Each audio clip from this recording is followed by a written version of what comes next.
Hello, fellow homebrewers. JP here, and I want to introduce to you the brand new Brew-Built X1 Conical Series available at More Beer. More Beer sells the highest standard in homebrewing equipment, and the Brew-Built Conicals are just that. They're made from mirror-polished 304 stainless steel, and they come with loads of features that you and I have been looking for. They have a full 2-inch bottom dump valve, which will eliminate your clogging issues, while the sturdy base includes 4 reinforced legs, just like those big Pro tanks do. More Beer also carries the Brew-Built line of options and add-ons like casters, pressure kits, and even external glycol chillers. So you can find out more about the new Brew-Built X1 Conical Unitanks by going over to morebeer.com for detailed videos on the entire line of Brew-Built Conicals. You can trust Brew-Built with your next fermentation, and you can trust More Beer to find the right conical for you. Brew-Built at morebeer.com.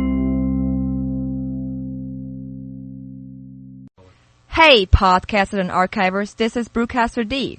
Throughout today's show, there are 5 clues that will lead you to the name of one beer. Guess the name right and send your answer to conical@thebrewingnetwork.com, and you will register for a chance to win a conical fermenter in the BN's Conical Christmas. First one to send the right answer wins. So hurry! Listen vigorously, and good luck.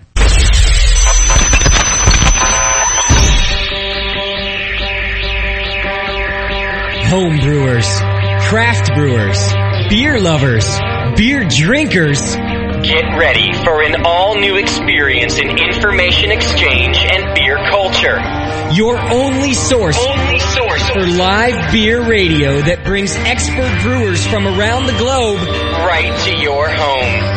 You're not just listening to broadcasters, it's the Brewcasters on the Brewing Network.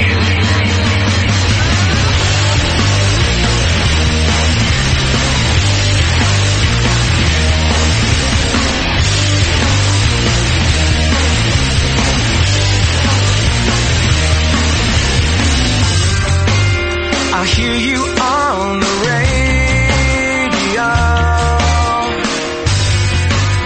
You heard me in my... Welcome to the Brewcast, everybody. Sorry about the late start. A little traffic on the bridge, but we made it here and happy to be here. Welcome to the Stone Brewing Brewcast. We got them with us in the studio.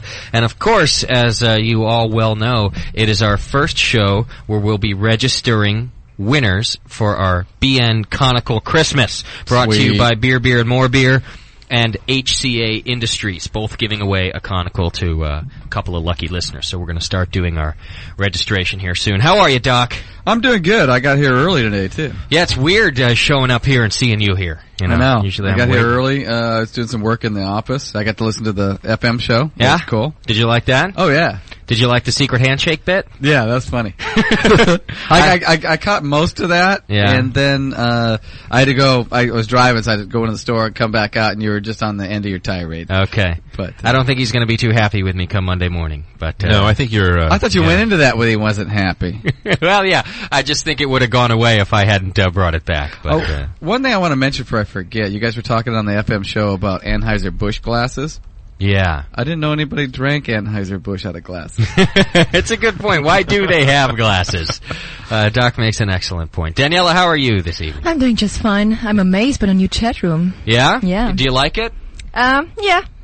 Is everybody okay and getting in there all right? Looks like we have a bunch of people in there. I don't know if it's everybody. Okay. If you're having trouble with the chat room, you're going to need to reinstall your Java, get your most updated version. And also, if you had registered with a name and a password, that might not work for you. You're going to have to use a new name. Just change it. Because we got hacked. Yeah. Well, with this one, I don't know what happened because we pay a company to host our chat service.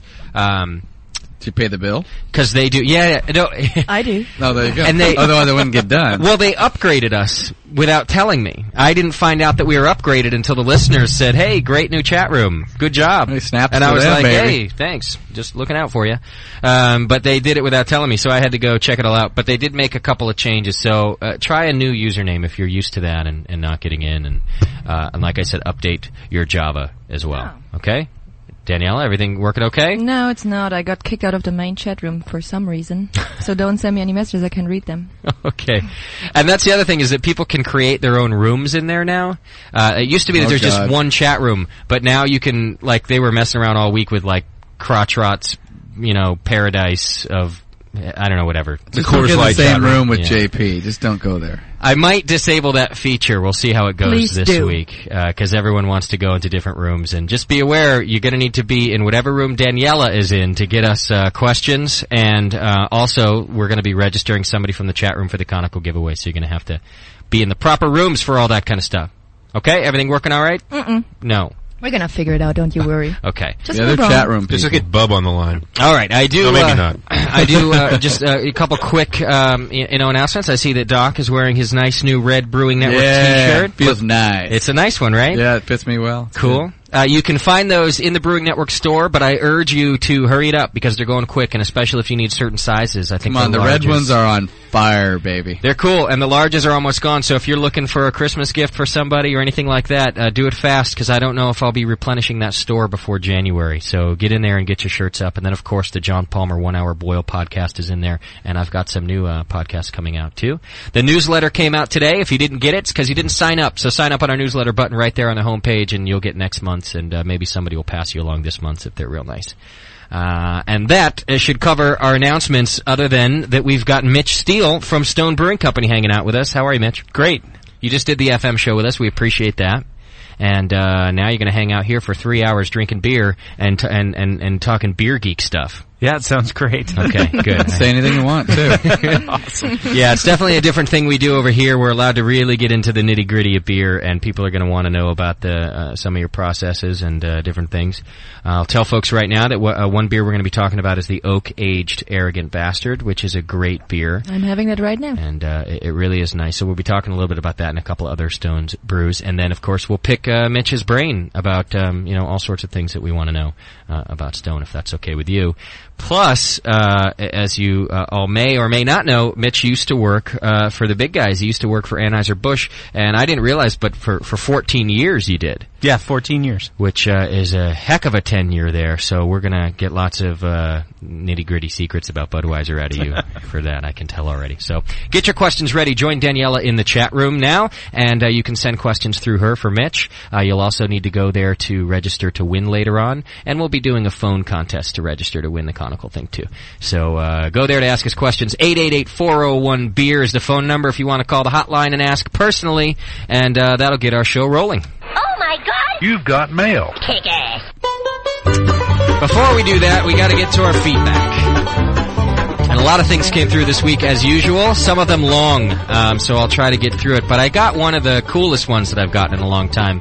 I'll save that for later. The Vinny Puppet. Is he back angry? He's back angry. He's angry. Writes in every week now. I'll tell you what, this is gonna piss off the Vinny Puppet, I know, but he apparently doesn't have anything to do, because the guy writes in every single week now. So, I don't know what's going on, but he apparently doesn't have anything else going on in his life, Doc. Well, when you're made of felt, what else are you gonna do? It's a good point, Doc. You as usual, Doc's got it right on, right, Sean? Exactly. Sean O'Sullivan hanging out in the studio with us today as well. Do we have to call it Doc Vember, though? We don't. Yes, we do. Doc would prefer it, I guess, if we did. He's taking over. And then it's Doc December and one tooth at a time. It's a good thing that Docuary doesn't sound good. So we just have to finish out the year, I guess. That's the place where you store stuff. Yeah, in the Docuary. All right, the Vinny Puppet says, "Good noon, Custard Guts.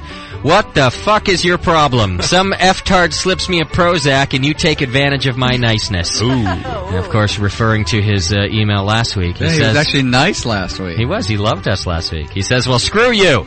So I see after nearly 2 years you finally get some videos up. But the vid has that retarded fake fur effer dancing like a epileptic nympho on acid. Dude, you can do so much better than that." I liked watching that Vinny Puppet dancing his ass off. Yeah.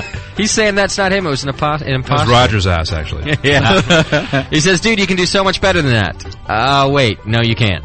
Anyway, stop reading this shit and get the F on with the Stoned Brewers show. Signed, the Vinny Puppet. So that's what we'll do. Of course, Vinny is referring to the video of Doctoberfest, which is now up on the website. You can check it out. And it's free to download, and it's a 30 meg thing. I think it's actually smaller than our average archive of a show. So you can go and download it. And how did you like the video? Oh, I loved it. I've watched it several times. Have you? I have to, because I don't remember a lot of it. Did you show it to the family? No. You didn't show it to them yet? Okay. No. We're doing a special cut for the family, I think. So. Yeah. Sully, you saw it, I thought it was awesome. Yeah, probably the Doc family version has like a lot of black lines over certain parts. Yeah. What's that, Mommy? I don't know. Yeah. Doc's family's all English. They're by the way. British. What's the penguin doing on the telly? Standing. So go check it out if you haven't seen the video yet. It's on that video page that's been, blank for 12 months. You can go there and... Hey, it's a good video. We're all having a good time. It's fun. You also have new photos up, I saw. Yeah, well, because when our page got hacked while you were away, the gallery got taken down and we put up a new one. So a couple new photos. There's a photo of Sean's pits. Yeah, I can't believe Nice. it. I sent you an email. Said, "What? You trying not to let me get laid here? I mean, what's going on?" Yeah, you're never getting laid. You don't again. need any help not getting laid.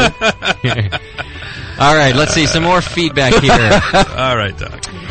Hello, Justin, Daniela, Doc, Jameel, and the rest of the Brewing Network dwarfs, Sneezy, Karachi, Ozzy, etc. A long-time listener, first-time emailer. I just wanted to shout out a note about how great your show is and to completely suck up for the upcoming stainless steel Christmas conical giveaway. First, the sucking. I have been listening to your show for about a year now. Went out and bought an iPod so I can work and listen to you guys and gals get drunk and argue about cold pitching. I'm an extract with steeping brewer, pretty good at it. I managed to keep my friends well lubricated. Got the 4-tap kegerator in the basement. Thank you to Doc for all your cool picks. Nice. Now I know what I want to be when I grow up. A dentist with a brewing obsession. Says there must be a support group for that somewhere. While your shows are still long, like Scarface or Star Wars are short films, I usually glean some good info out of each, and I love the shows that you did on Doing It Cheap. Please do another one. I never cried so hard while listening to Doctoberfest, where I learned that all you need to get Doc to say I love you, man, is to get him drunk. And he says that works on me, too. So he's right there with you. I do think your show has made me a better brewer. I'm slowly building up equipment to all grain. Not easy on the $10 an hour that I make. Now on to the blowing. I can't listen to your show on Sunday nights. 9 out of 10, I'm working. I'm actually working now, but scamming a nearby Wi-Fi. I'm begging for the opportunity to get entered in the stainless steel conical Christmas giveaway. I do not have... And then he goes on and starts bashing our listeners, kind of. He says, I don't have time that your listeners have to Skype in or send you a new photoshopped pic of John in an ass hat. Or write and record songs about the intricate brewing jokes that have developed over the last year, or manage a website for you. I lurk in the forum, learning by reading about other mistakes and successes. I lurk in the chat room, learning by listening. I don't have the 120 words per minute typing talent needed to fire off a sexual pun about Daniela's English in the chat room. I can't fire off a response fast enough to Daniela in order to get into a contest. Dial-up sucks and blows. Oh. I can't post in the forum 5 times a day on 3 different forum subjects. Blah, blah, blah, blah, blah. He goes on and on. He wants to get in on winning. Thanks, signed Steve. Okay. Oh, Steve. Sounds like me. I don't type very fast. I don't have a lot of time for the forum. Yeah. Here we go. This is the last time I'm going to announce this. Everybody's eligible to win the conical. Everybody. Some of you guys call me really slow and stupid around here, but I'm dishing Slow it back and right stupid? now because I said this a dozen times. Everybody's going to get a chance to win one of the conicals. In fact, we'll be announcing the rules of our Conical Christmas here shortly, and you podcasters are going to get a chance just by listening to the archive to register to win one of the conicals. Okay, so let's just get that all cleared up right now. There's only one person that's not eligible to win. That's me. 2 people, then. Me? Can I win too? I can win. Can I win? Now, BN employees don't count, of course. BN employees do, and Sean, you're almost an employee, so... Define employee. I'm an intern. You hang out here more than I do. The only people who can't win is the guy who won our last big giveaway, the guy who won the kegging system. I have to exclude him because we got to share the wealth. So that's it. Everybody else can win. So I'm going to give you the rules during this show. Come on, what are the odds he would and win register? anyway? Yeah, you never know. You still never have know. to. You got to put that disclaimer out. Okay. I don't know. All right. Let me move on to some other feedback here. so that everybody knows you're all in it. Okay, you can all register. Okay, dear Brewcasters, thanks to you jokers, my letter carrier thinks I'm a homo. Daniela just spit beer all over herself with that one. Is that Sven?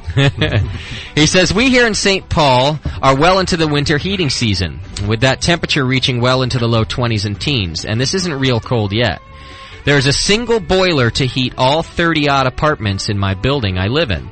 And it just so happens that the heating plant is right across the hall from my door. Consequently, most of the heating lines seem to run through the floors and walls of my house, so no matter what I set the thermostat to, my home is like a sauna all season long.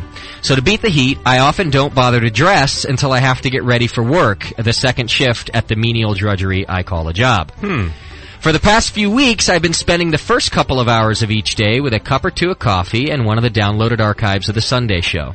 Now, the other day, I was doing just this when there's a knock at my door. So I get up, go to the door, check the peephole saying that I need to put my pants on. While I'm pulling up my pants, I open the door, and here's this pretty little girl holding a package clearly marked cookbooks, which is kind of fruity to begin with. Hearing you clowns spouting out of the stereo behind me. And he says, I have to say the audio quality is good enough that it's impossible for me to tell that it isn't live or is it Memorex. Great work. He says, I wish you could have seen the look on her face as she peered around my rotundness looking for three more half-dressed dudes sitting around going on about beer. I knew instantly what was running through her mind. Homo.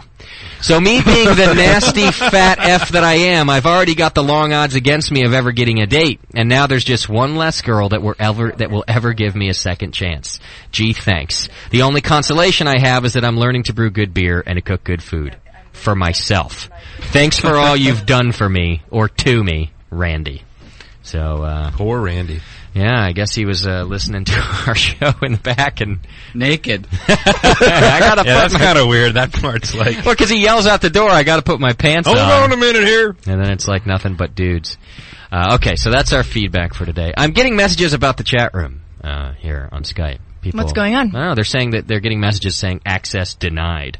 Denied. That can't be. Well, you got a ton of people in there, right? Yeah, I got a ton of people, and who are they denying? I want to know that. Because I'll deny them. There's another part of this too. Maybe you guys are doing this. Okay, it used to be that when you signed into the chat room, there was just one room, and that room didn't have a password. So you just punched in your name. Don't bother entering a password and enter the room. Okay. Now there's a drop-down menu. Okay, so maybe you have it on the wrong room. So make sure you click main room on the drop-down menu. Do not enter a password. Just punch in a name. Whatever you want to call yourself, I don't care. Fuzzy nuts, it's fine by me. You know, booger digger. Yeah, whatever you got. And don't put in a password, just click enter, and that should get you right into the chat room, okay? That's the best I can tell you other than updating your Java, and lots of people seem to have figured out the secret. So it's got to work one way or another, okay? And now people are calling me a homo. Lots of listeners today. 888-401-BEER is the number. Of course, join us in the chat room if you can get in there. We need to move on to Daniela's World vigorously, although she's answering phone calls right now. But stop calling. She's going to have to hang up on whoever. She's like chat support right now. Yes. Because now it's time for Daniela's World vigorously.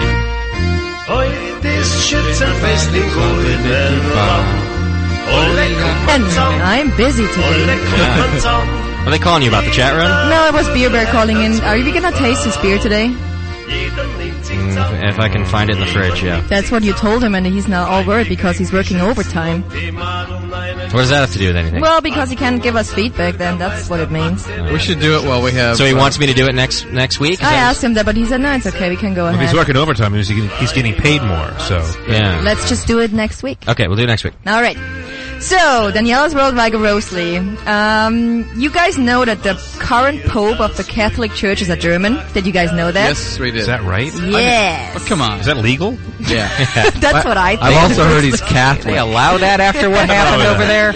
Anyways, his name is Benedict XVI. That's his Pope name. You guys know that popes, they don't take their normal names. They get like some holy name. He's also a short-term Pope. What do you mean?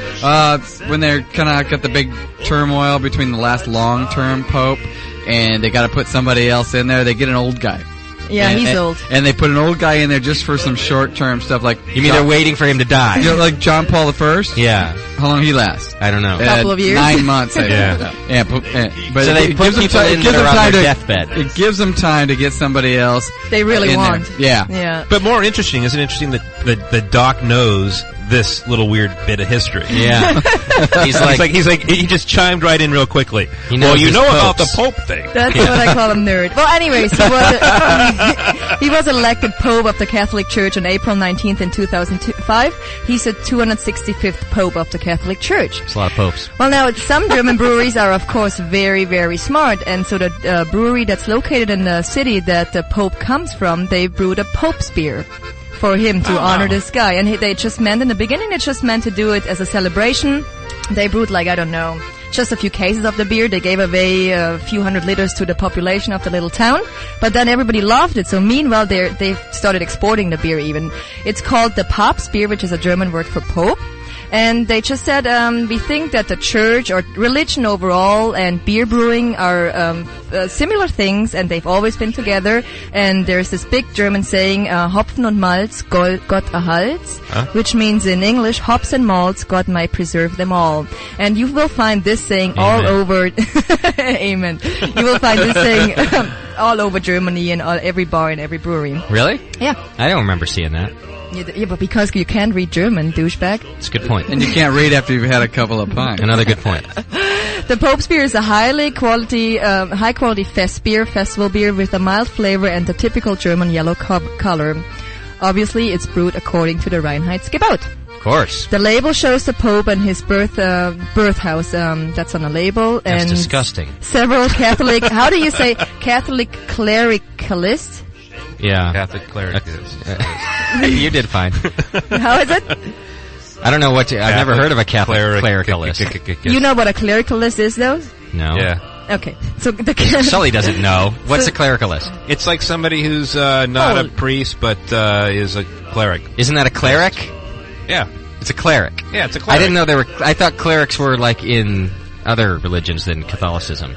Like the same that worship snakes. I'm I thought making those this were all up. clerics. You're looking at me like I'm the Well, Pope authority Why over would here. Like, Sean O'Sullivan know anything about Catholicism? Go ahead, Danielle. Anyway, we're stepping Whatever over the that. word is, what is the person? The person is somebody who is affiliated to a Catholic church. So he's appointed for some job within the Catholic church. Okay. So several of those guys have been already photographed drinking the beer because they drink quite a bit, the Catholics. So they all support this. And the brewery who did this beer is called the Weidener Brewery. It's located in Tenn, Bavaria, where people have been brewing beer since the 12th century. This brewery was officially established in the 15th century. The brewery is in family possession and strictly only uses Bavarian hops, malts, water, and yeast. Wow. Nice. Long So it's time. basically answering the question, what would Jesus drink? Yeah. Pretty much. That does answer that question, doesn't it? That's what Jesus would drink. And you said they're exporting it now, too? They're exporting it. On their website, they have it in English, too, the blog about the Pope beer, so you guys can go and check it out. What's the website again? Yeah, well, if I say it, you're not going to understand. I'm just going to plug it into the chat room. Say it anyway. It's fun. Anyway. Weidener Beer. Huh? Yeah, What? Whites and their beer? Why is it always white people with Germans? I don't know what that is all about. It's very strange. Is that it? That's it. Woo! Vigorously. Wanna listen to your song for a second? Oh, yeah. This is your father singing. It's more my grandpa, actually. What does he say? What's the first words? Today. Not the first word, like the whole thing. Like he says Oisen Schitzen. Heute. It means today is a shooting festival. Oh my God! Why is there a shooting festival? Well, in Bavaria we have this tradition that people go out, at the fair And they shoot stuff. Yeah, and you shoot like little rabbits, but they're not real rabbits. They're they're. I bet they used to be real You rabbits. only shoot with those what is it called, air guns or so. Yeah. So they're not That's real okay. guns. So it's just a Color fair gun. game. Yeah. And this he's singing about this girl who is in the local shooting club, and her name is Liesl, and she's totally hot. Really? Isn't that Yes. how Hitler got his start? Yeah. Why do you always have to mention Hitler, Sean O'Sullivan? There's a hot chick with guns, is what you're saying. That's what you're thinking about? Yeah, that's So what they're he's not thinking real about. guns, they're just like a shoot and release? Yeah, that's all they are. It's just a pellet gun. It doesn't hurt. Yeah. You can shoot on people with that, it doesn't hurt. It gives you a little... It's like you guys have this game too. Oh, We do? paintball? Paintball. Yeah, paint. Oh, it's like that? But it's not paint. Oh, it's just okay. like, Tell the rabbit that. but it's the same sort of pressure. Yeah, exactly. Tell that to the poor little rabbits you guys are killing. They're not real rabbits. And Get over yourself. Singing about, too. It's about shooting people. Yeah. Kind of craving a rabbit soup now that we're talking about shooting. Rabbit soup? You ever had rabbit soup? No. Me neither, but doesn't it sound really good? No, it sounds terrible. It sounds great. Has anybody ever had rabbit soup? No. Oh, yeah. It's like, you, of course, Doc. Why didn't I just go straight to Doc?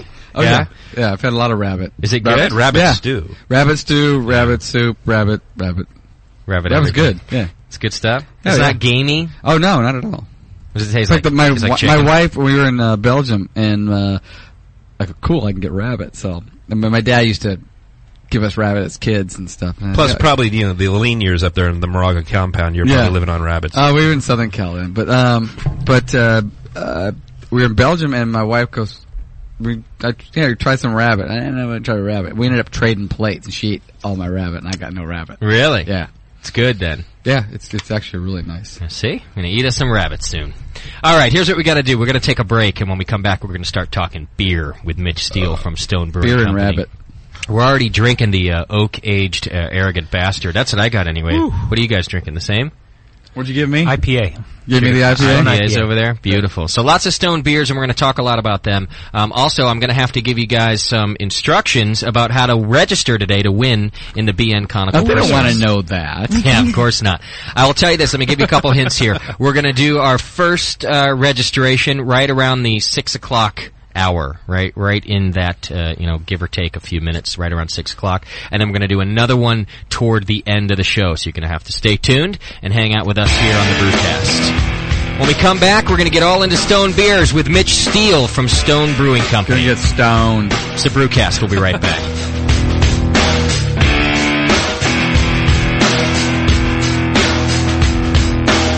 You're listening to the Brewcasters. Brewcasters on the Brewing Network.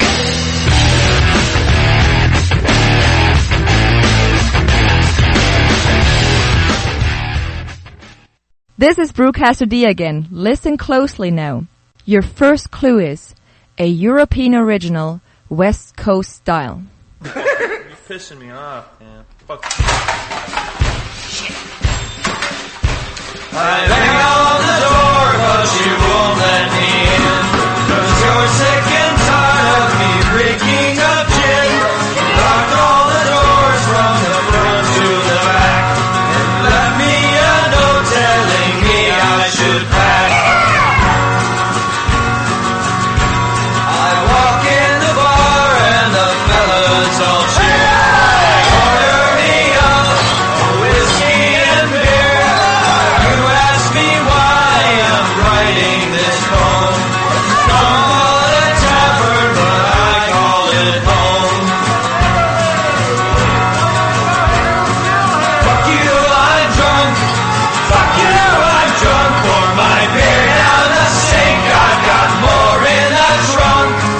Fuck you, I'm drunk.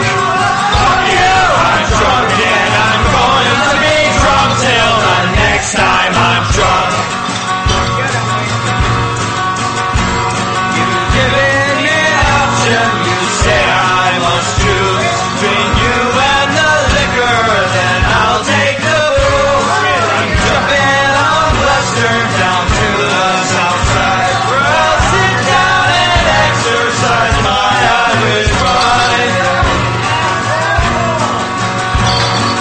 Fuck you, I'm drunk. Fuck you, I'm drunk. Pour my beer down the sink. I've got more in the trunk. Fuck you, I'm drunk. Fuck you, I'm drunk. And I'm going to be drunk till the next time I'm drunk. Get off that stage.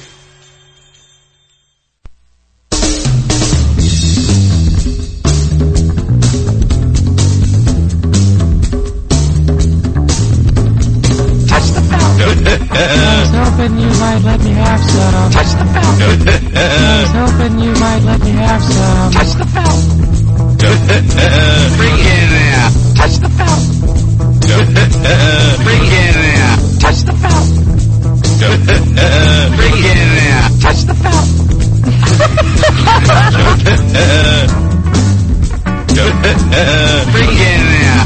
felt. I was hoping you might let me have some. Touch the felt. Bring it out. Touch the felt. Let me have some. Touch the felt.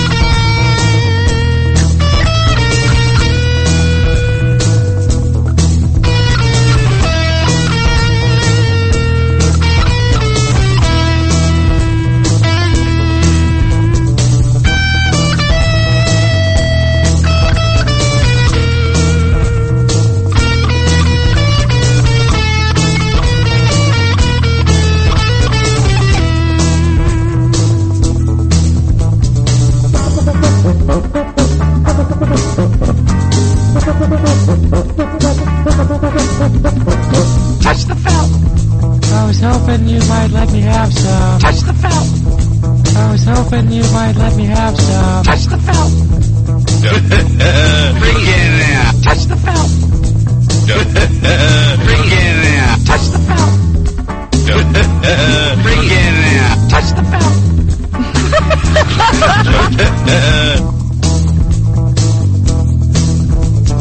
Touch the felt. Let me have some. Bring it out. Touch the felt. Let me have some. Bring it Touch out. the felt. Let me have some. Touch the felt.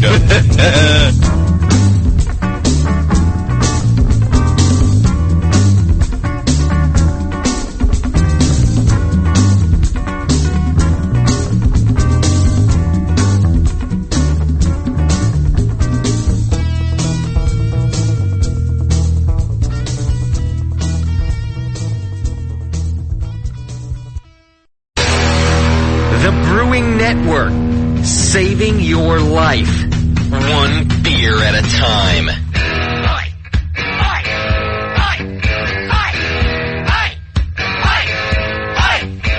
All right, we are back on the Stone Brew Show, and also the Registered People that give away some shit show, which I'm stoked about. Beer, and more beer. You can go to morebeer.com, and HCA Industries. You can go to hcaind.com. Have teamed up to donate 2 conical fermenters for the Brewing Network's Conical Christmas, and we will be registering 2.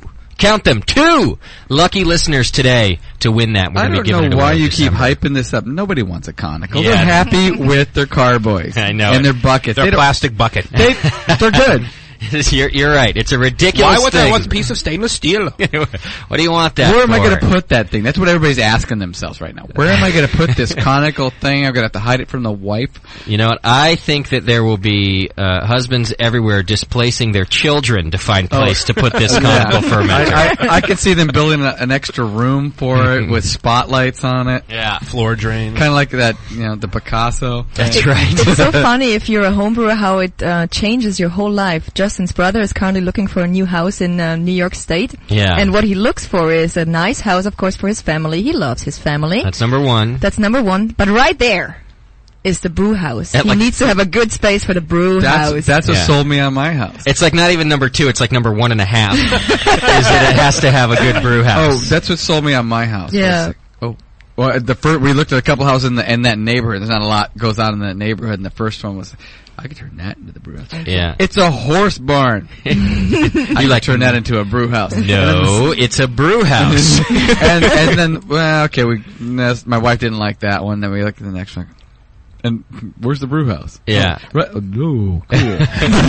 Well, and now my brother's got his wife, looking too. When she goes out looking, if he's at work or something, when she comes back, she's like, hey, and there's really this great spot for the brew house. So, it's a team effort. Yeah, because he probably won't even look at it if she doesn't preface it with that. She knows that's the selling point. So safety, welfare of the children and family, and then brew house like a second below that. Yeah. She comes back and she's like, well, it has a big yard and it's got 3 rooms. Schools and it's are good. 2 bath and the schools are good and It's got a good resale and it's value. got a brew house. Oh, what? I'm sorry. So there's a brew house? Like that's all he hears, right? He should probably look. This place has got a pretty good brew house. You might with want to that. look at it though. Yeah. And just leave it at that. Just leave it there. That'll be like the new thing with real estate listings. Yeah. Good brew house. Exactly. What are you looking for? Yeah. All right. So in just about a half hour from now, I'm going to be reading the rules of our Conical Christmas giveaway, and we'll do our first registrant to get you. So I'm out, right? So you're out, Doc. Oh, damn. You got enough Conicals to share, man. You don't need another one. Well, 2 of them are being. I got 10 open right now. Is that right? Mitch, were you a homebrewer before? Yeah, I was. Actually, I belong to a homebrew club in New Hampshire called Brew Free or Die. Oh, yeah. Yeah. I know of the club. Yeah, it's a great club. I made a lot of good friends there, and I was brewing a lot when I lived in New Hampshire. I think we interviewed them on one of our shows, actually. Did you really? We used to do a club spotlight on our lunch meet show, and I think we interviewed the guys from Brew Free or Die. Great name. Great name. Did you ever have, as a home brewer, a stainless steel conical fermenter? No. But you wanted one, right? I want one now. You want it now? You can totally hear it in your voice. Oh, I covet the conical fermenter. I never had one, but I'm not bitter about it. I was a carboy guy. We're here with Mitch Steele from Stone Brewing Company, and you guys are based in San Diego County. Now, when you look on your website, which is stonebrew.com, by the way, you can click on the link on our homepage, too.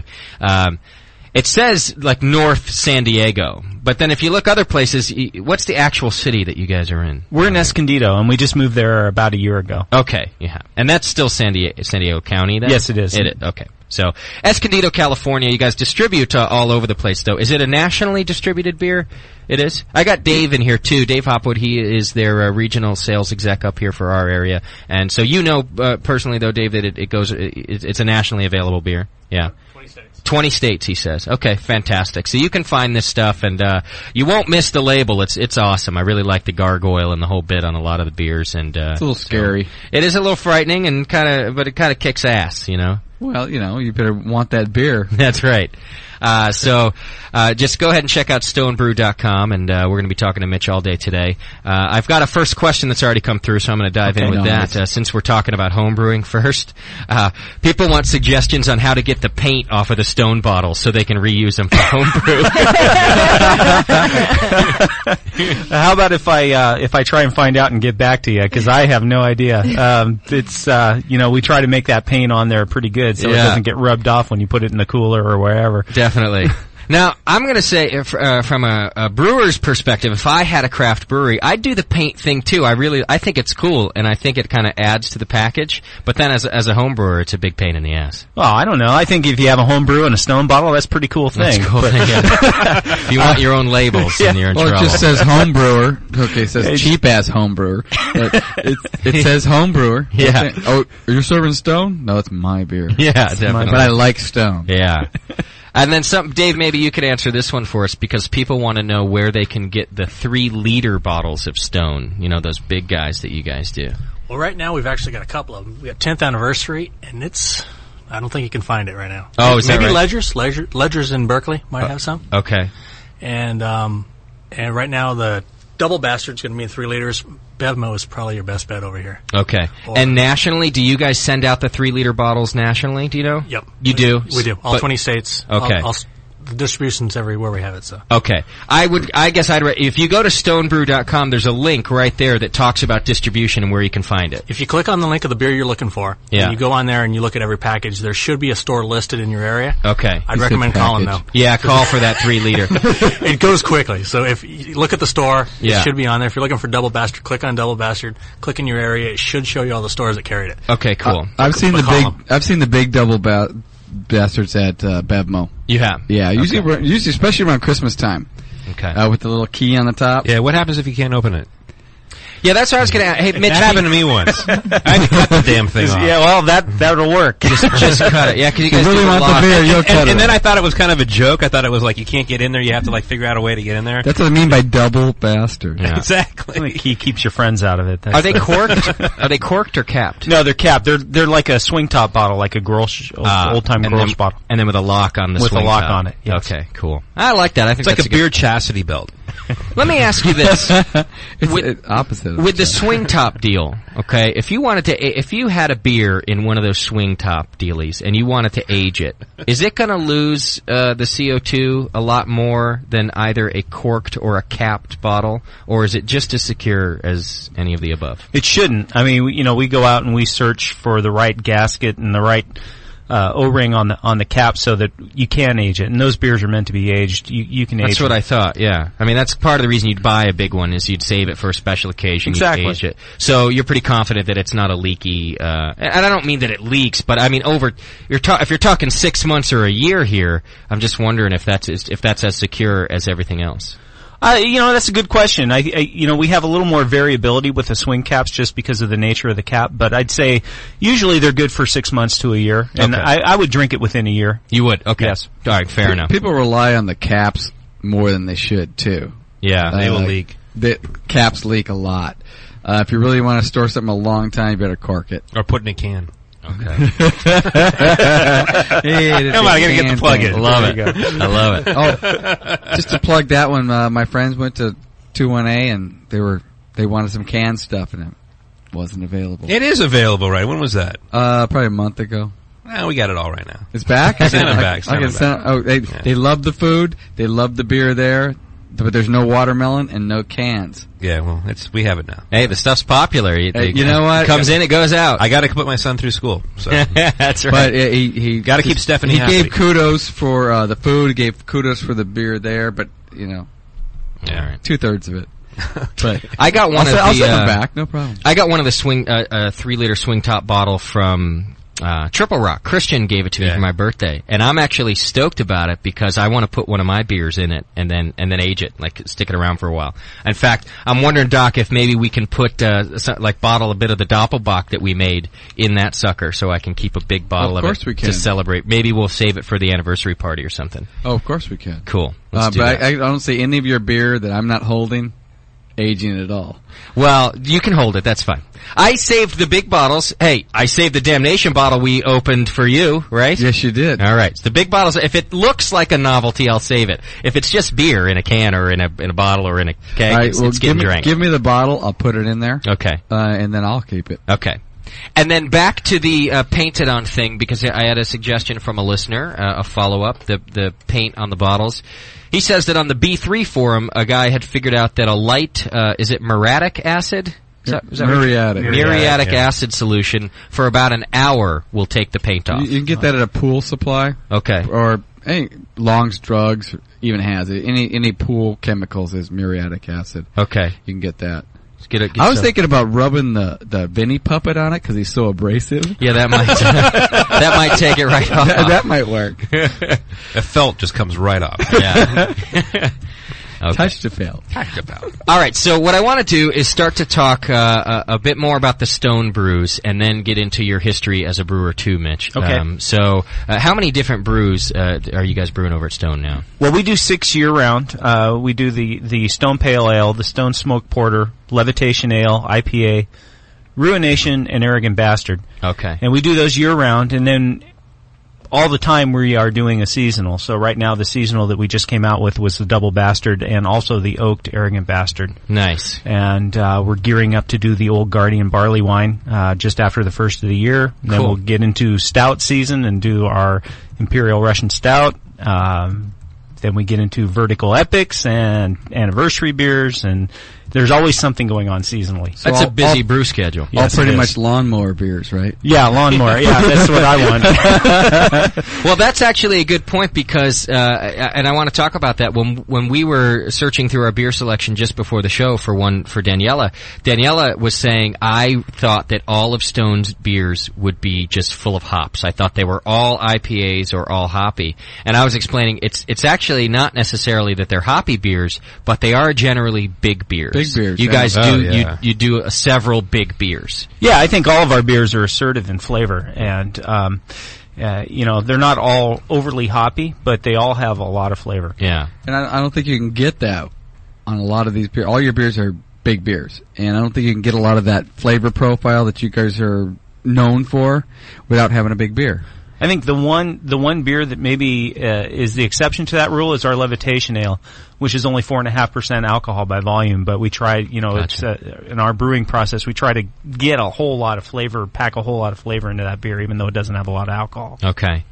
And you want to talk about some of the techniques that you guys use about how to get those, big beers? Is it, I'm sure that there's a lot to it, but it's not just doubling up on your grain. I mean, there's several other things that you guys are having to get done. Yeah, it's, hopping techniques, adding hops in the whirlpool, for example, to get a nice fresh hop flavor in the beer, and dry hopping, of course, obviously. Yeah. We use dry hopping a lot, and if we want to get something really hoppy, we've got a new brewery in Escondido, and the kettle boils very strong, so we don't get as much hop flavor coming off of the kettle than I think we did at our old brewery. And I don't know, I never worked at the old brewery, but I know that in order to get more hop flavor in our beer, we've had to resort to dry hopping or adding more hops to the whirlpool to get that hop flavor without volatilizing all the hop components. Because such a vigorous vigorous boil. There you go. Good use of the term. It just boils it right off, so you have to compensate for it. Exactly. Which is what we have to do in home brewing all the time. Yeah. Now, at the same time, it's my understanding that the more rigorous the boil, also the more bittering you get out of a hop too, that it likes the turbidity, it wants to rub together, and you can really get a lot more oils out of it. Do you find that too, where you're getting more bitterness but less hoppy flavor? Yeah, we definitely have gotten better bitterness extraction or bitterness recovery off the boil than we did at the old brewery, and so we had to make some adjustments when we moved, and I kind of came in right after we had made a lot of those adjustments. So, but I know that for a fact that we had to cut the hopping a little bit during the boiling because we got much better extraction during that boil with the new system. Okay, gotcha. Yeah, because that changes a lot of things, especially on that scale. I would imagine. How many gallons of wort is in that kettle? Well, it's 120 barrels, so multiply that by 31. Okay. That's a lot of gallons. That's like 50 gallons or something. That's a lot. 50, between 50 and 60. 700. Well, it's the same thing when people always say, can I have your recipe? It's not about the recipe as much as it is about your system and you knowing what you're doing. Yeah. Oh, exactly. You took the same recipe from your old brewery, put it in the new brewery. It wasn't the same. No, they all had to be adjusted. Right. And you come across and you want to have a great beer and it just... too much of this, too little of that, and you have to really work it. Yeah, exactly. And that's what being a brewer is all about, getting the same end result with a different system and making the proper adjustments. And knowing your system, so you can take anybody's recipe. I give you one of my recipes, and it would not be the same. Exactly. I could give you a heads up, give you my beer, and if I give you my beer, my recipe, said brew it on your system, being your brewer, and you would adjust it for your whole system. Exactly. And you'd have to. And you would make it come out cool. Now, Doc, are you gunning to get Stone to brew one of your recipes right now? Is that what's going on here? No. I'm just pointing out, I'm getting hit a lot lately for a lot of recipes. Yeah. And it's not just that, because I could give you a recipe and it could come out like crap. Well, that's what happened in the forum, actually. Some guys were asking me about, the 21A IPA recipe, and I didn't know how to do it. I was like, well, I could probably maybe give you a 5-gallon version of it, but I just basically gave them what I do, and then they can run with it and do what they want with it. So scale it down. However, you could CC me, and we could get in on the round here, and we could get that worked out. Yeah, they were using ProMash and all that, and doing that. And I actually am very interested. I haven't posted on the forum about this, but it'd be interesting to find out if they did send those bottles in to see what they tasted like. Right. And I think there's been some discussion actually about Arrogant Bastard as well, and seeing how they sort of scale down to a homebrew level. Well, what Mitch is saying is he moved. The water's different. Yeah. The brew house is different. And it was really interesting to him to say, like, just the kettle boil is different. Yeah. And how much that made a difference. I think the kettle boil is probably the most important thing from a brewing standpoint, because it impacts everything. Yeah. It impacts color. It impacts the hop extraction, the flavors, everything. So that's really interesting, because I would have expected you to say the water or something. No, I think the water you can work around. It's not a big deal, but I think the kettle boils. Yeah, the hydrostatic pressure on it and how it boils and the volatility of the what we're doing before gas versus steam. I mean, when I moved from the Okay. kitchen, I went from 5 gallons up to 10 gallons, even in the kitchen, and it was barely boiling. And you know, that little fizzy boil kind of thing. And when I moved outside with a propane cooker, it really started boiling, and everything changed. Everything changes, I had the same experience. And we've got, at Stone, we've got an external calandria, so we're pumping the wort from the kettle through a steam heat exchanger and superheating it, and then pumping it back into the kettle where it boils, which is something I've never worked with before, and it's totally different than anything I've ever dealt with. What's the purpose of that? To get it boiling faster? Yeah, it gets it boiling really fast. I see. Yeah. Oh, that's interesting. And then you get it in there. Okay, so you've had to compensate, and you're talking about, too, the pressure in the headspace of the kettle. Is that what you're talking about? Yeah, the hydrostatic pressure, the dimensions of the kettle itself, like how much sort of, and also it has to do with the energy transfer system in the kettle as well. Like what kind of volatility you're getting in it. Mitch mentioned that they've got this crazy boil going on right now, and they've had to compensate probably, for a lot of the hopping factors, and and also what kind of yield you're going to get as well. I mean, it's like it was probably starting over in a lot of ways at the new brewery, I would imagine. Hey, did you waste any batches at the? Yeah, that's what I was going to ask you. Well, because you realize it's going to be still different. Beer, but it's right. But it is trial and error to get it how you want it. So, did you try to brew an Arrogant Bastard, for example, and end up with something else, or did you change the name? I don't think so. I came in after a lot of that was done. A lot of that work was done. Yeah, but you know the story. Come on, quit hiding behind that. I know of no beer that we dumped. Okay. That's what they were looking for. Yeah, I know of no beer that was done. No beer was harmed in this. No beer was harmed in this transition. Well, and I don't want to get fully into the Budweiser part of your career yet, but I am curious if that part of it and how scientific I think it tends to be over at those bigger breweries, if that helped you to adjust a beer to a new system over here. It's something that I'm looking at, and one of the things I'm looking at is right now actually is the old recipes and what the results we got at the old brewery, and I'm comparing them to the new brewery to make sure that things like evaporation rates and that kind of thing are right on the same page, and if they're not, then we can make some adjustments. But I think that, the guys there, Lee Chase was the head brewer before I got there, and I think he and Chad, who was the lead brewer before I got there, they both did a really good job making the adjustments, and they had a few months to work with it before I got there. So, okay. We're fine tuning all the time, but I think most of the work was already done before I got there. Okay. All right, I want to go back to hops for a second, because you're talking about different ways to do that in dry hopping, whirlpool hopping. How about first wort hopping? You ever done that? I've done that at home, and actually I did that at Anheuser-Busch.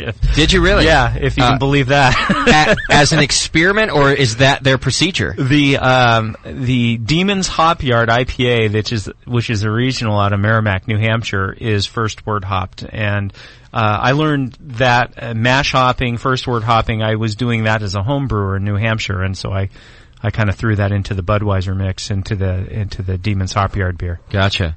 Well, there's a lot of talk about the first wort hopping, and some people saying it doesn't make a difference. Some people have done side-by-side. There's a couple things I've heard. I've heard a side-by-side test that has been done, and 9 out of 10 people, whatever the statistic was, is something equivalent to that, chose the first wort hopped beer. I've heard of other people saying you won't notice a difference. What have you noticed? Something, every beer that I've done that I've wanted to do first wort hopping or mash hopping has been such a incredibly hoppy beer that I don't get a difference. Gotcha. I think the real test would be to take something that isn't really well hopped, something, a brown ale or something that doesn't have a whole lot of hop character, and then do a first wort hopping on that and do a side by side. But I don't know anybody that's done that. Okay. Yeah, see, I think that would be the key, too. I think that's the one thing they don't mention is what kind of beer they did do the side-by-side with. Yeah, I think the one that I saw was an IPA, but don't quote me on that. I'll have to look at it. And they're looking for smoother bittering, that kind of thing. Exactly. Yeah, and that's really the conventional wisdom is that, with first wort hopping, you're getting a nice smooth bitterness and things like that. But, if you're dry hopping the beer after the fact, I think it's going to be hard to tell. And it also scares people when first wort hopping, how much hops do I put in? Do I put more? Do I put less? Yeah. And it makes it more complicated for a lot of people. And sure. It might be one of those end things that you want to change. Yeah. Get your beer down first and then start experimenting with that kind of stuff. Gotcha. Are there any stone brews that you do either mash hopping or first wort hopping? Not yet. No? No. See, I don't want to do the first wort hop, by where I'm putting it in the kettle as I'm transferring my mash into the kettle. I don't want to do that first wort hop because just because I'm not too interested. I'm much more interested in doing the mash hop. I don't ask me why per se, but I just think I like the aroma part of it, of getting it right in there with the grains and the whole bit. I'm interested in experimenting with doing that just for the hell of it, not because I think it's going to make my beer better, but I'm interested. Actually, I did that once. Did you? And it was actually really cool to do because of what you're talking about. You threw it in there and you started in with the mash, and the aroma was amazing. I mean, was it? It filled the restaurant up. Not in terms of the beer, but in terms of the process. And then I don't know if I really got anything out of it, actually. Oh, really? I mean, I spent a lot of money on whole flower hops and threw them in there and had a lot of fun with it. And eventually, actually, it was interesting because the guy that picks up, the rancher that picks up our grain, the cattle would not eat it. Oh, really? Because it had these, whole flower hops in it, and there's a lot of bitterness factor there, so. Get the weed out of the grain. He's like, well, Sean, what are you doing to me? My cows are starving up here. And, anyway, so, hell, Bessie, they put the hops in the grain again. No, just steer clear of that. Wouldn't eat it, and I don't know what I got out of it in the end, actually, in terms of the finished beer. Just that it smelled good. I gotta tell you, though, are you selling this grain to the guy? We actually pay for him to pick it up. And he's bitching about that. Yeah, he didn't. He just told me. It's Don Moore, and he's a great man from Santa Rosa. But anyway, the bottom line is that it was great to do it, but I don't know what I got in the end. So, how many pounds of hops did you use? I put in probably what was it? I probably put in about 44 pounds of whole flower hops, and it was kind of a pain to get them in there and all that, but it smelled great. What the guys eating in the restaurant think? It was it was before we opened, but it was a great smell. Oh, they're brewing, baby. Yeah, it was awesome. Now, was it a beer that you had brewed before without doing that? And then it was our Imperial IPA, double IPA, and you didn't notice a difference between normal and what you had done? No. See, that just I mean, you can't fight with the facts, but doesn't it seem like there would have to be a difference? You're adding an ingredient at a. I mean, what's going on there? You're putting in, whole flower hops at about 156 degrees or whatever it is, 59 degrees. I mean, what's going to precipitate through into the boil? I mean, maybe I didn't add enough or whatever, but. Did you subtract that amount of hops from your? No, we just added. The idea is to have those hop constituents leach out of the hops, and actually stabilize before you raise it up to boiling temperature. Yeah, it's an aroma and then thing, that'll be carried for. over. And if I was going to be doing a big ass hoppy Mothra thing, I would be doing mash hopping, first wort hopping. I'd be doing all every kind of hopping I could, dry hopping. I'd be hump hopping that thing. Yeah, I want to hump hop it too. Everything we can get into that thing. Yeah, and but there might be other ways to do it. I mean, if you're looking for those aroma qualities, which is or flavor qualities, which I think are important. I think that maybe it's a late. I've been experimenting around with doing late whirlpool hopping, so it's not done initially, so you're not blowing off a lot of the volatiles. It's sort of the end of the whirlpool. We whirlpool for about 15 minutes at the end of boil, so you want to sort of hold on to those things, as well as maybe even more dry hopping. I mean, I don't know if you've done anything like that, Mitch, what you guys do with your IPA or anything like that, but it's kind of that's what I've been kind of playing around with a little bit. And us too. I mean, we do a lot of whirlpool hopping at Stone, and we do a lot of dry hopping, and we play around with the combinations there to try and get more hop flavor. We haven't done any mash hopping at Stone. And maybe next week. Yeah, I'm just going to throw in a box and just see what happens. Now, how big are your fermenters? Our fermenters are we have two size fermenters. We have 150 barrel fermenters that hold one brew, and then we have 360s that hold 3 brews. Yeah, see, what I heard is that Matt Brindleson actually was talking about this at Firestone Walker, is that they, and this is at the Hop Summit they do up every year up in at Hop Union for the pro brewers, and he was talking about how they don't they add whirlpool hops on the second batch of beer they don't oxygenate on. So what they do is they double batch a beer, they send it into the fermenter, but they don't add oxygenate the whirlpool hops. Okay. Batch. And the idea is not to drive off the volatiles. Yeah, they don't go off with the bubbles in the fermenter. We oxygenate every beer that we put into a fermenter, so that's something we're cognizant of too, It's like you don't want to drive off those volatiles. Yeah. That's another thing about doing the dry hopping in the secondary is you don't want to be fermenting and just scrubbing out all the hop volatiles Exactly. and having that go through. So, do you add the dry hops for the primary or the secondary? Yeah, we add the dry hops after the primary fermentation is just about done. Because you don't want to cap it off. Yeah, we cap it off, we chill it a little bit, and then we add the hops, and then we chill it full bore afterwards. And that's significant, actually, because I remember one time a new brewer of mine dry hopped the beer, and we usually dry hop about a half a point to a full point before terminal, and he didn't cap it. And it just was just left it, going. And, and there was absolutely no hop aroma from the dry hops. Yeah, it all went out into your restaurant, right? Exactly. And they enjoyed it. Yeah. So the capping is just you talking about, stopping the blow off. Yeah, too. exactly. Yes. I don't know, Doc, maybe you could speak about this. Unless you have certain types of fermenters, I don't know if you can. You'd need one of these stainless steel conical There fermenters. we go. There you go. You don't be capping anything off in a glass carboy. The ones we're given, you can't cap off. Yeah, they've got that loose top too. Well, yeah, they're not. Yeah, but made how much for that. pressure can a carboy hold? Not much. Oh, I bet it could hold about 10 pounds. Oh, you could probably still do that and maybe see like a slight rise in I bet you could go 25 pounds. In a glass carboy? In a glass carboy. Would you recommend that? Hell no. Would you sign up for that? See, because No, what I think is that it's not a consistent thing. I mean, you hear of carboys breaking because someone dropped a quarter on the side of it or a tap. You see what I mean? Yeah. And other ones, people have dropped it on the floor and it didn't break. Well, let's look at the carboy. Period. It's very inconsistent. They're Mexican glass. What's that supposed to mean? What are you getting at? The period. They're cheap. The Mexicans or the glass? The glass. Oh. It's very inconsistent. They got bubbles here, bubbles there. They're thin in some spots, thick and in you other. can see that in Every carboy is different. And I bet I could take 10 carboys and do a test, and some would take 50 pounds and some would take 10 and blow. See, that's why I'm saying don't do it at all. It's not safe to cap. Not even a couple pounds. No. But if there's a way to what's wrong? Sully's like, because I'm in my brewery, I don't care what they do. You're like, no. You're insane. You're crazy talk, man. Sully's like, try it. I want to see the pictures. No, I don't really care about Sully. He'll lose an eye. What do I care? I'm not going to be around for that. But actually, if you want to put it, you can ferment it in a carboy pretty easy. Yeah. You ferment it, put it in the carboy, and not in the carboy, but in a corny, and you put it in your keg, and you just put it on the gas tube, and you put the airlock on the gas tube.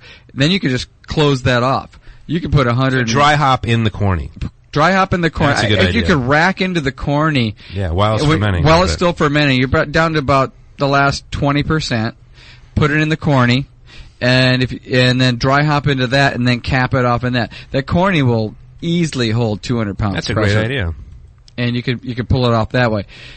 It's a nice way to do it. I've done it a couple of times. You can use just the gas blow off connect, the gray one, and put it a little tube out the end, and then put that on a bubbler. That'll work, and then just pull that off, and it'll cap it. Yeah. And it won't. And when you put the dry hops in there, it won't blow it off. You just seal that off, and you won't explode your carboy that way because you won't be in the. You carboy. want to cap it. The whole point is to cap it. And he's talking about capping in the last 10%. So if you're at 10-20 and you're expecting to get down to 10-15, 10-14, do it then. Rack it off the crap. Put it on some dry hops and do it in your corny. Now, Mitch is the reason why. I mean, I'm kind of interested in what you do versus what I do. Hold on a sec, Sully. We're going to have to come back and do this.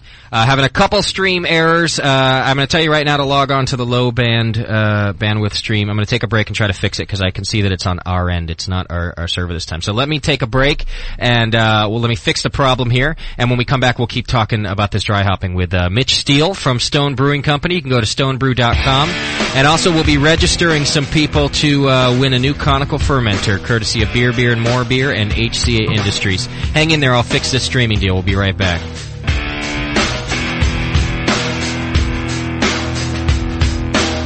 You're listening to the Brewcasters. The Brewcasters on the Brewing Network.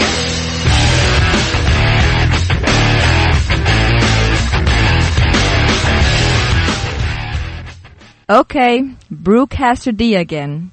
Clue number 2. Dieser ist nicht in seiner Jugend. The Brewing Network, saving your life, one beer at a time.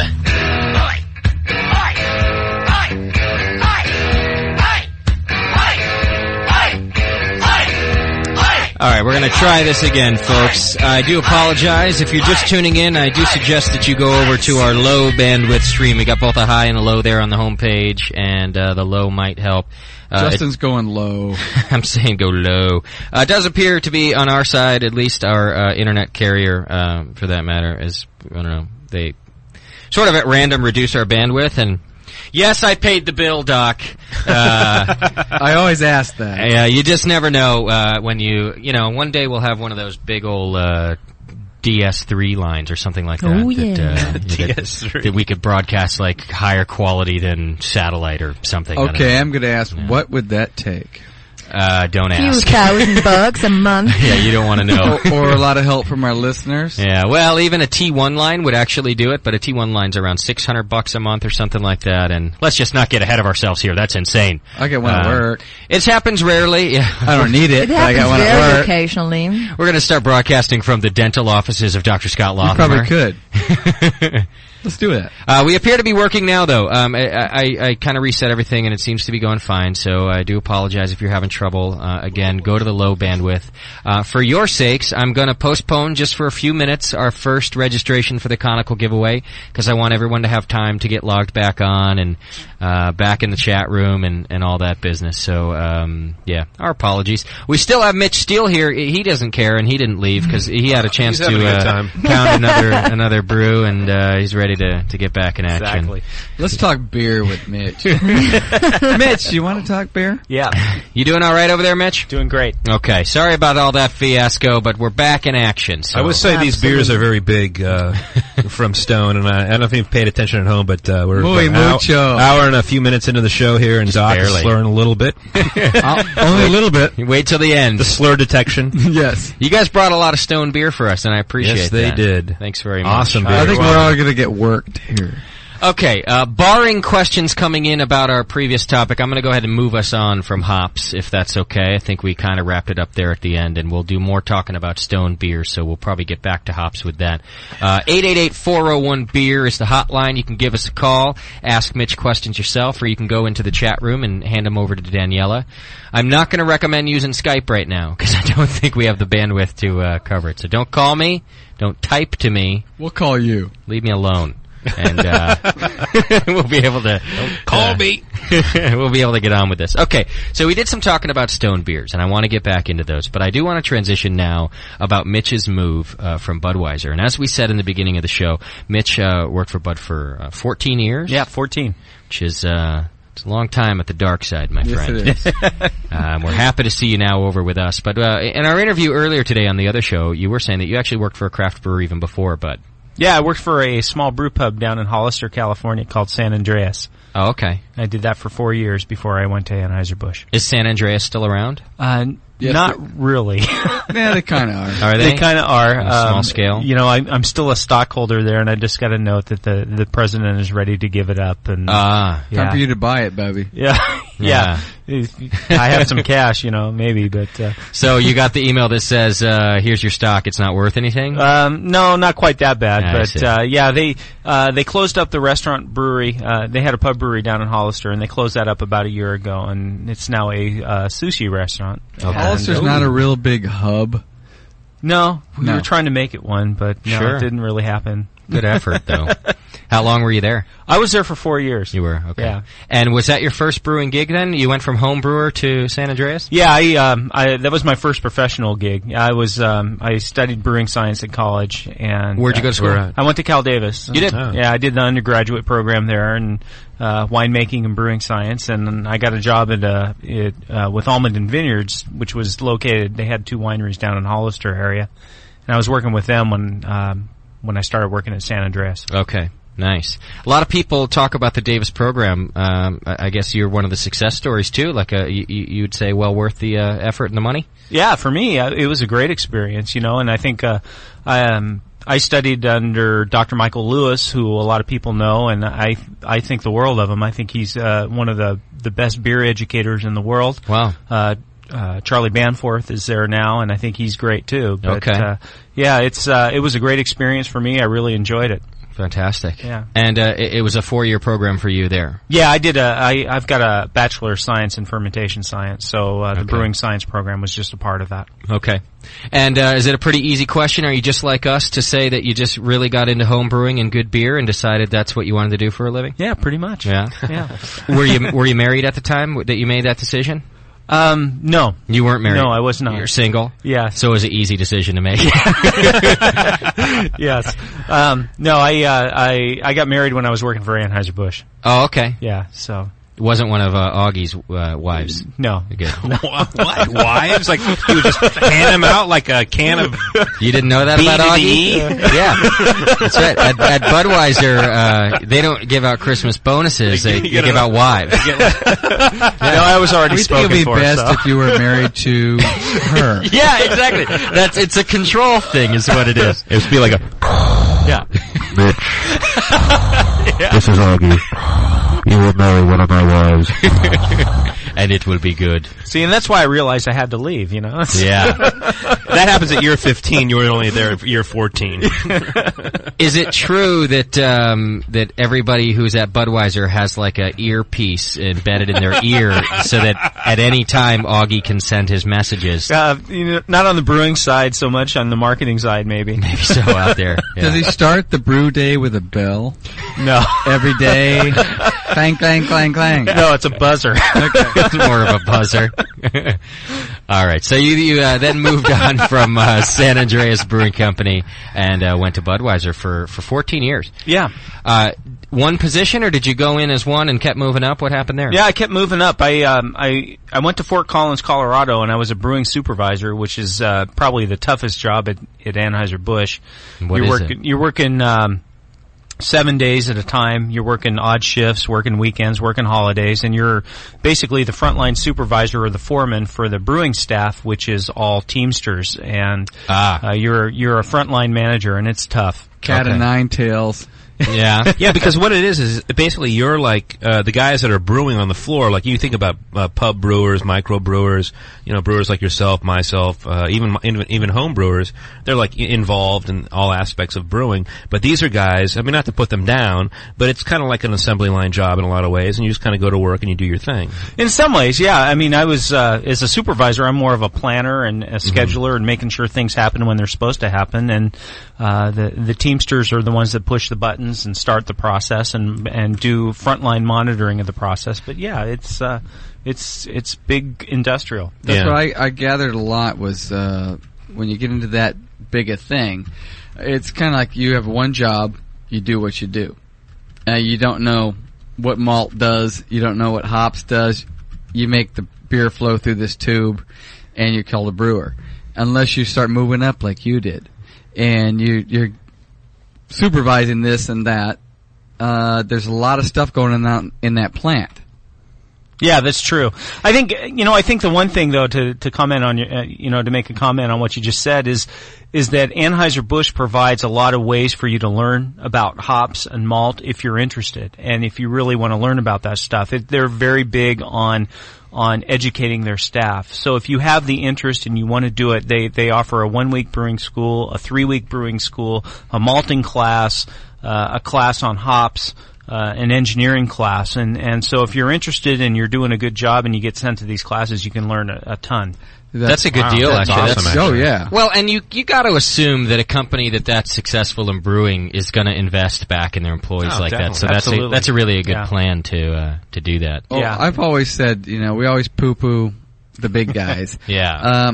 But it takes so much time, effort, energy, and intelligence to get the same brew out every time. Right. Yeah. And the fact that what they're brewing a pale American lager, which is flavorless and flawless. Well, no, it's flavorless and flawless. There's nothing to hide behind. If there's any off flavors, if you've ever tried to brew one of these, it's the tough. hardest beer to make. Tough. And light beers are the hardest beers to make. That's kind of where I kind of go-to. The one thing I always respected about working for Anheuser-Busch was the fact that we based all of our decisions based on recipe adjustments and things like that on taste.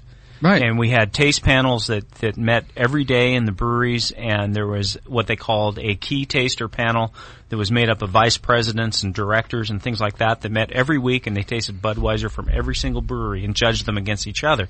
And if your beer wasn't up to snuff, you made adjustments, and you got looking. And now that's what I've heard actually is that not maybe part of that tasting panel, but I've heard that there's a select few they can tell exactly what Budweiser came from what plant.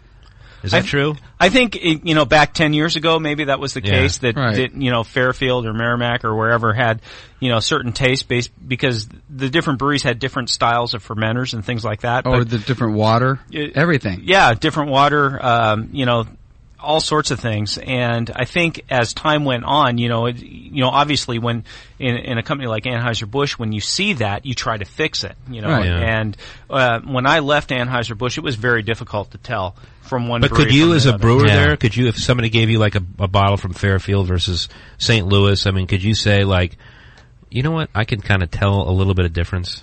I could tell differences, but I couldn't pinpoint it to the brewery. Okay. I bet if you, side by side, you could even, everybody could do the side by side. There's a difference here. But it's so hard. hard. If you pulled one out of a liquor store, you couldn't probably tell the difference. But I always wonder, if you're going to have a panel of people tasting, just get a panel of like Pittsburgh Steeler fans and say that ain't my Budweiser. Yeah, they know their Bud. But the thing is, and the philosophy was that if our best tasters could taste a difference, then we would get it fixed before it got out to the point where somebody buying it in the market. And how? When you're doing your Budweiser, it's your idea is the fans of the Budweiser just they want to have their beer taste like their beer. Exactly. Because it's fan appreciation, and that's what they want. So if you got to that point where it wasn't that your tasters could tell the difference, and so the beer's already made, do you correct that beer, or do you dump that batch and start fresh? Well, I can tell you that no beer ever got to the point where, in one of those taste panels it was something that you would dump. It's a blending thing. It's just something that, we would send out what they called a weekly package, and you'd send it to St. Louis, and if they noticed something that was a little bit different about it, they'd report back to you, and then you'd start searching to try and find possible causes and fix them. I see, okay. But they're going to make good beer no matter what. It's it's a matter of consistency, and that's what their whole product line is. But when Bubba says my Budweiser doesn't taste like Budweiser anymore, they changed it on me. Yeah. They don't want that. They want these guys to be right on with their beer. They don't want to change them to Coors. They want to stay with their Budweiser. And so they blend. Yeah, I'm just curious about that process, because that's what I'm wondering about, is how you're fixing things when you get that problem. You can only blend so much per plant. Yeah. They're not going to send beer from Milwaukee over to Fairfield over here and try to blend No, of course not. But what did you guys do when you got to that point? We would look at two things. We would look at, at all of our beers coming off the lagering cellar, and we would taste those before we ran them to the filter, and we would determine blends before then. So we'd look at number one, we'd look at taste, and number two, we'd also look at like IBU analysis of the beer as it was lagering. Okay. And we'd try to blend for IBUs so that the beer all had the same bitterness. And, I see. And anything else, there were a lot of analyticals that we looked at Anheuser-Busch. And so you've got a certain number of batches that are all kind of ready, or all at the same point, and you're blending. Let's say there's 3 of them, and you're blending those 3 together to get one consistent something. Okay, exactly. They've got the most smoking lab in the world. Yeah, they must. They've got guys just in the lab. Yeah, how cool is that, Mitch? The whole lab part of a big brewery like that. It's awesome. I mean, you can ask for anything. If you want to know what IBUs are and your bitterness, at 4 days into the fermentation, you can find out. That is cool. It's absolutely amazing. Yeah, dudes, where am I in this? Yeah, and the guys in the white coats just spit it right back. That's their job. That's fantastic. Everything. And do you use that for predictability too? Would you go with, say, a sample of your wort, and they can tell you what's going to be happening? Oh, absolutely. Really? Yeah, we would run IBUs on our wort. We'd run fermentability tests on our wort, and we knew right away. And that way, we could, if we saw some differences, we could fix it before it became a major issue. Yeah, yeah. You stop the fermentation or whatever you need to do. Yeah. how much ass kicking does Augie do, or Augie's minions, when if a new guy or just something goes wrong on a big batch of beer? What happens then? It was never pretty. It's you never wanted to be at that point, and that was one of the things that I think we did. We always operated under that kind of guideline, that you don't want to be on the wrong end of that sure. kind of an ass chewing. Yeah. I could see that, it's that when you get released from prison, that big gate slams behind you. Mitch, could you please come up to Augie's office?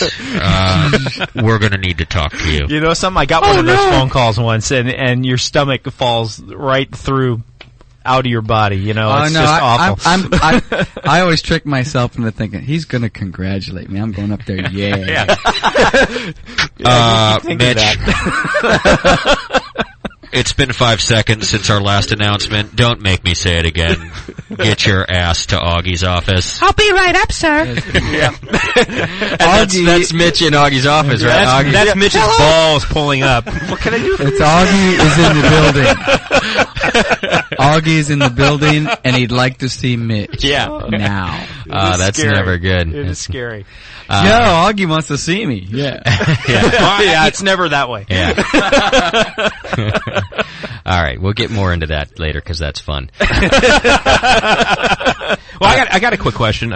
So you always hear stories about how Anheuser-Busch changes their recipes over the years, how they maybe they lower the bitterness or raise it up. So I don't know if you've signed any sort of non-disclosure agreements. You can't talk about it right now, but there's always there's these stories out there that are sort of they're floated out there that maybe AB has changed the recipe over the years, maybe even from a long time ago to now, making beer less bitter, more bitter, less, What? Nobody's listening to this. Right? Yeah, nobody's listening, so I can say whatever I want. But they refuse. I know there's always been a little bit of drift and a little bit of cycling, with things like IBU levels and things like that. I mean, not significant, but once again, it was all based on taste, and I've had some really good Budweiser, and then the next year wasn't so good. See, I think any fluctuations like that, we say a lot of things about Budweiser, and by the way, there's 3 big brewing companies. People, obviously, it's just that Bud's the biggest one, so people go after them quite a bit. But any of that changing in recipe, because I've read some about that. I've read a couple unauthorized biographies and things like that because they're not too keen on the authorized biographies. But it's really consumerism at work too. So if they're research groups, which they can afford to hold, whereas Stone's research group is the beer good? Yeah, sweet. Let's put it. And a lot of craft breweries are like that, which is a beautiful thing about craft beer. But so if their research groups are saying that people are tending toward a little more hop bite over the next marketing year or the next 5-year plan, then changing of that recipe is just consumerism, isn't it? I think so, and I think you got to kind of follow what people are drinking, and if people are coming back and telling you the beer's too bitter or it's not bitter enough. Yeah. And there's a lot of ways to gauge that. There's just based on general trends in the industry or based on focus groups or whatever. Whatever the big companies use. You have a focus group in like Kazakhstan or something like that. Yeah. We think it's too bitter. Yeah, we think there's too much alcohol. But the fact that they can do that on that kind of scale is just phenomenal. Yeah. And just tweak it just enough and keep their product consistent is just amazing. Yeah, and I think that's the key is that the beer is still the same, it's still Budweiser or whatever the beer is. It may be, there may be a little drift one way or the other, but it's still the same beer. And it's just the consistency is just amazing. Now I'm kind of curious, like what did Budweiser taste like, 40 years ago, 50 years ago? Yeah, I don't know. And how does it taste now? I remember it 40, 50 years ago. Well, 40 years ago, I remember that. I'm going to recommend, I've not read it, but I've read excerpts from it. Maureen Ogle has this new book out. And apparently it has some surprising and really great truths about the American beer industry and how it went with the big beer companies. And even in even the unauthorized stuff that I've read, I've kind of understood this too. And the beer, when it started, was a different kind of beer. And a lot of people think, oh, so here's this behemoth, forcing tasteless pale beer on us. But according to Maureen in her book, in the excerpts that I've read, there's no forcing whatsoever. Budweiser responded to market trends. They responded to what people wanted to drink. And I think everybody knows that the three big beer companies, they put out beer that is the least offensive to the most amount of people. Yeah. And that's an easy equation. That's how you make money. And yeah, it's an easy equation, and maybe it's not the best business ideal, but it is a good equation to sell beer. And it wasn't necessarily Anheuser-Busch's decision that their beer would be not as full-bodied as its German counterpart. It just ended up being that that's what they could stay in business with when breweries were going out of business. So it's not this, sort of evil behemoth kind of. Yeah, I mean, if you look at some of their product line, you look at something like Michelob, which is more traditional German, and it doesn't sell. Yeah. Well, do you remember? Yeah, that's absolutely right. It's because the girls' boobs aren't as big. I remember Pacific Ridge. I actually helped brew that beer. Did you help brew? Did you really? Yeah. If anybody That's a doesn't whole remember conversation right Pacific there. Ridge, Yeah. I did a side-by-side taste test with Pacific Ridge Sierra. and Sierra Nevada. Yeah. That's It what must they have went been after. 1993. Okay. Probably. And Results? Damn. You chose Pacific Ridge? It was I did nice. this, I gotta tell you, Doc, I did exactly the same thing. And I mean, obviously that beer was designed to go after the Sierra Nevada market. I mean, Sierra Nevada, Pacific Ridge, same name basically. Yeah. But it was hoppier. It was more aromatic, And from 50 cents cheaper per 6-pack. yeah. And it was I'll take it. It had I'm on the logo on the 6-pack was like pine trees. Yeah, it was the same bottle design, practically. Well, Mitch, you could probably talk more. And he's like the guy that's brewing it. Nobody you knew tell that. us about it. You guys are doing fine. Anheuser-Busch put that out, and it was just amazing. Yeah. Tell us about that. So it was all hop oil and if you brewed with it. No, it was undiluted buzz. It was Budweiser with a little coloring, right? Yeah. It was very authentic, and one of the things, when we were doing new products, a lot of times the wholesalers in a particular region would say, we need a beer that tastes like this, or that has this kind of flavor, and that's kind of where Pacific Ridge came from, because a lot of our people in California were asking for something that had some hop character in it. And none of our specialty beers at the time, we were doing American Originals, which were based on pre-Prohibition beers that Anheuser-Busch Michelob did. Dark and things. Nothing really had that really intense hop character. So, we were asked to do something by a lot of the people in California, and they wanted something that was going to compete with Sierra Nevada, and that's what they asked us to brew, and that's what we tried to brew. And I think we did a pretty good job with it. We worked really hard at it. The folks up in the Fairfield Brewery were really into it, and I came out from St. Louis, and we tried a lot of different ways of hopping, and we were using hop plugs and late hop additions, and we couldn't hop in the Whirlpool like we do at Stone, because our Whirlpool in Anheuser-Busch wasn't set up to deal with it. We had a hop strainer in between the kettle and the Whirlpool, so we had to add the hops in the kettle. I see. And so we were playing with all sorts of different types of hop additions, and then we ended up dry hopping the beer, which I know Sierra Nevada doesn't do with their pale ale, but that's what we had to do to get the hop. What about oils? Did you use oils at all? No, it was all whole hops. That's what I always thought. Nice. I wasn't told that a lot of myths. AB made this beer. Yeah. Until after I was all done, and I did it at the Brewers Guild.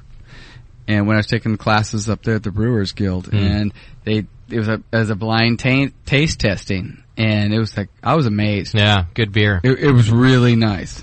All right, here's what we're going to do. We're going to move on to Stone beers. People are kind of wanting us to move on to Stone too. Mitch, you got to understand that we have been, you're sort of an insight into a big mystery. So I certainly don't mean to take away anything from Stone beers. We did in the beginning of our show history. We were talking to Budweiser for a while about coming on and doing the show, and they communicated with us for quite a long route. It went back and forth, and it got to the point where we were about to schedule a date with a Budweiser brewer or executive that was going to come and do the show. Like we had gotten that far, and then we just got this email after that. Like it really was okay. Let's work on a date. And the next thing that came through was thanks but no thanks. And and I think what happened was they heard the show. They heard the show. But because in the show we don't lie, we don't hold back, but we also were, of all the things that we were saying that we didn't like, we would always try to talk about the things we did, which is what Doc has been saying here today, and how great the brewers are and how respected the brew process is. So we did try to do that, and we really tried to make Budweiser feel comfortable that we didn't want them to sit in here and have us bash them. No. That was never our intention. No. Yeah. Or defend where they are. Especially if it was a brewer, we would never. You can tell from parts of this interview that we're not sitting here saying, "Mitch, you evil bastard." We're just so curious about this sort of brewing giant. So now I'm going to get us on to Stone beers, and we might come back to Bud here at the end just to get a couple other questions answered. Before I do, one quick question about Bud that came through from the chat room. I want to make sure we get answered if you can. They just want to know what hops are used in Bud. A lot of different hops. There are, I remember 10 to 15 maybe varieties of hops used in Budweiser. One of the primary hops was Willamette. Okay. And Anheuser-Busch always liked Willamette because it's fairly neutral in hop character. And the one thing about Budweiser, the way Anheuser-Busch approached hopping Budweiser is they always used a lot of different varieties, and that goes back to the consistency thing. So there were 10 to 14 varieties used in Budweiser. Wow. And the reason that is as you go through a crop year change and you start getting a new crop of hops in, the flavor of that hop could change and could impact the beer flavor. And so if you're using a lot of different varieties, you can kind of mute that a little bit and keep that same hop character, which is not, admittedly is not very much, but in Budweiser you don't want any one particular hop to stand out. Makes sense. They don't want that whole sort of offensive hoppy thing. Well, quote unquote offensive hoppy. That's not what Budweiser ever was. Inconsistencies. Yeah, exactly. Yeah. Okay. I appreciate your forthrightness about all the Bud stuff, actually. And I think everybody does, because like I said, you are a window for us into something that we never get to ask. It's funny because Doc and I are looking at him like, it's like we're grilling. I'm like, you should turn the hot light. And when did they insert the chip into your brain? I'll tell you what we'll do. We'll get back to just making fun of Augie by the end of the show. We'll do that. Okay. We're going to talk more about Stone, and we're going to find out about, I'm real curious about the oaked Arrogant Bastard, so we're going to talk a little bit about that, and then some of the other beers too. These beers are awesome. I got to do a contest real quick though. Yes. It's time for us to get into giving our first registrant. It'll be the first time of the entire contest, which is going to run for 5 weeks, and then on the 6th week we'll be giving away 2 conical fermenters. It's the Brewing Network's Conical Christmas. And the 7th week we rest. And the 7th week we rest. That's actually exactly right. We brew. Brought to you by Beer, and More Beer at morebeer.com, and HCA Industries, who make wiring harnesses and cabling. They're one of the leaders in the industry. You can check them out at HCAIND.com. So go check that out. And that makes for 2 conical fermenters. Before I give you the rules of this first registration that we're about to do, I need to read the rules of the game. It's all about rules, baby. It's very important. Well, rules. Because that it's the stakes are high. I mean, people are real stoked about getting a conical fermenter that they could never budget into their homebrew deal themselves. And no, it's more about there's 2 Germans in the room. And there's 2 Germans in the room. So we got to make sure that we get the rules out. I don't want anybody to, think that we're not planning this crying out. Their beer. Doing it as fair as we possibly can. So here is how you will register, and there's going to be several different ways, specific ways. We're going to change them each week. But in general, change them a lot. Starting with today, the 5th, through December 10th will be the last. We'll register people on December 10th as well. That will be the last day to register, December 10th. 10. BN listeners can qualify for the big battle of the BN Conical Christmas show giveaway, which will be the show on December 17th. We have to come up with a big, bitter, better name for that. I like the BN Conical Christmas. I think so do I. Awesome. No, I kind of do too. The battle, the show, the battle, the Sunday. Exactly. I want to have something. Sunday. We got a big battle crown. I think that's like get Push and Sven on that to do something. They are actually. I'm going to talk to Push about doing some promos for us. But that so we'll be giving away the Conicals on December 17th. You will register from now, starting today, until December 10th. That will be our last registration. We do miss one show in that period. There's no show on November 26th. Okay, that's our Thanksgiving weekend, and we're back east. So that gives you 5 weeks of shows, 5 different shows to register, all right? Each Sunday, here are the registration options that are available. 2 listeners will be registered per live broadcast. So we're about to do one of the registrations here in just a couple minutes. We'll do another one at the end of the show. That's 2 people per week. 1 listener from the archives. So that will be 5 archive listeners will end up registering after the 5 weeks. Just 1 listener from the archives each week. I know what you're saying. Why do the live listeners get more opportunity? We like them more. No, they don't. That's what I tell my kids. Because there's a third way. In addition to these 2 ways, and everybody qualifies for this, whether you're a podcast listener or a live listener, we're going to do a whole separate competition. And that is going to be Name Our Show. The Brewcast Sunday show doesn't have an official name. It changes all the time. Sometimes it's the Sunday Live Show. Sometimes it's the Sunday Brewcast. Sometimes it's Oktoberfest. Sometimes Oktoberfest. Sometimes people call it the Brewcasters. We've never had an official name for the Sunday show, and we'd like to. And we would like you folks to name it. So, here's what you're going to do for that part of the competition. Anybody can enter themselves a name that they think should be the name for the Sunday show, and you're going to send that to conical@thebrewingnetwork.com. Easy enough to remember. Send us your show name. Send us as many names as you want. What we're going to do is narrow it down to 5 finalists. There will be 5 names that we choose and as the finalists, and then we'll pick 1 name. Each of the people who submitted the 5 that get chosen will also be registered to win the Conical on the 17th, all right? So that actually ends up being 2 chances for you archivers to do it. So you got all that. 2 listeners per live broadcast. I encourage you to listen live. Call in the 800 number. Participate in the chat room. And that's how you're going to win. 1 listener from the archives each week, and I'll tell you what we're going to do for that this week. And then 5 people will register by sending in names for the Brewing Network show, okay? Like Doc Sunday. Finally, on December 17th, we will be doing a huge competition, details to be determined for who gets the Conicals, all right? And there are 2 of them. Okay? Everybody got that? I don't think so. I didn't get it. There's 3 channels to register, and you just choose one where you're the best at. Or do them all. Or do them all and just try. Yes. So name our show, listen several live shows, and archive/podcast. So, Dotcaster. Double Bastard Sunday. So I'll tell you right now. Oh, Double Bastard Sunday. Archive listeners. Sunday. And I will put this in there. There's going to be audio segments put into the archive of today's show that you live listeners don't hear. You'll have to listen to the archive. And what we're doing this week is we're going to be giving 5 clues to a beer, the name of a beer. We're going to give away 5 clues, and they will be plugged into the archive of this show. The first person to send in the correct answer to conical@thebrewingnetwork.com is the archive listener who's going to be registered to win the Conical for this week. All right. The email is timestamped, so first come, first serve. I'm confused. Right? I know everyone's going to cry about the time difference and everything that's just else. how it is. There's nothing I can do. I'm not Father Time. The faster Time. you download that archive, the better. The better. All right. If you're worried about the competition in time zones, I suggest you listen live and try to register that way. All right. I thought you said they couldn't get it live, but they could get it archived. I have no idea what you're talking about. You said live, but you said not live, but archived. Yes. So that's how they're going to win. If you're worried about that part of the competition, don't participate in that competition and listen live instead. Can they participate all 3 ways?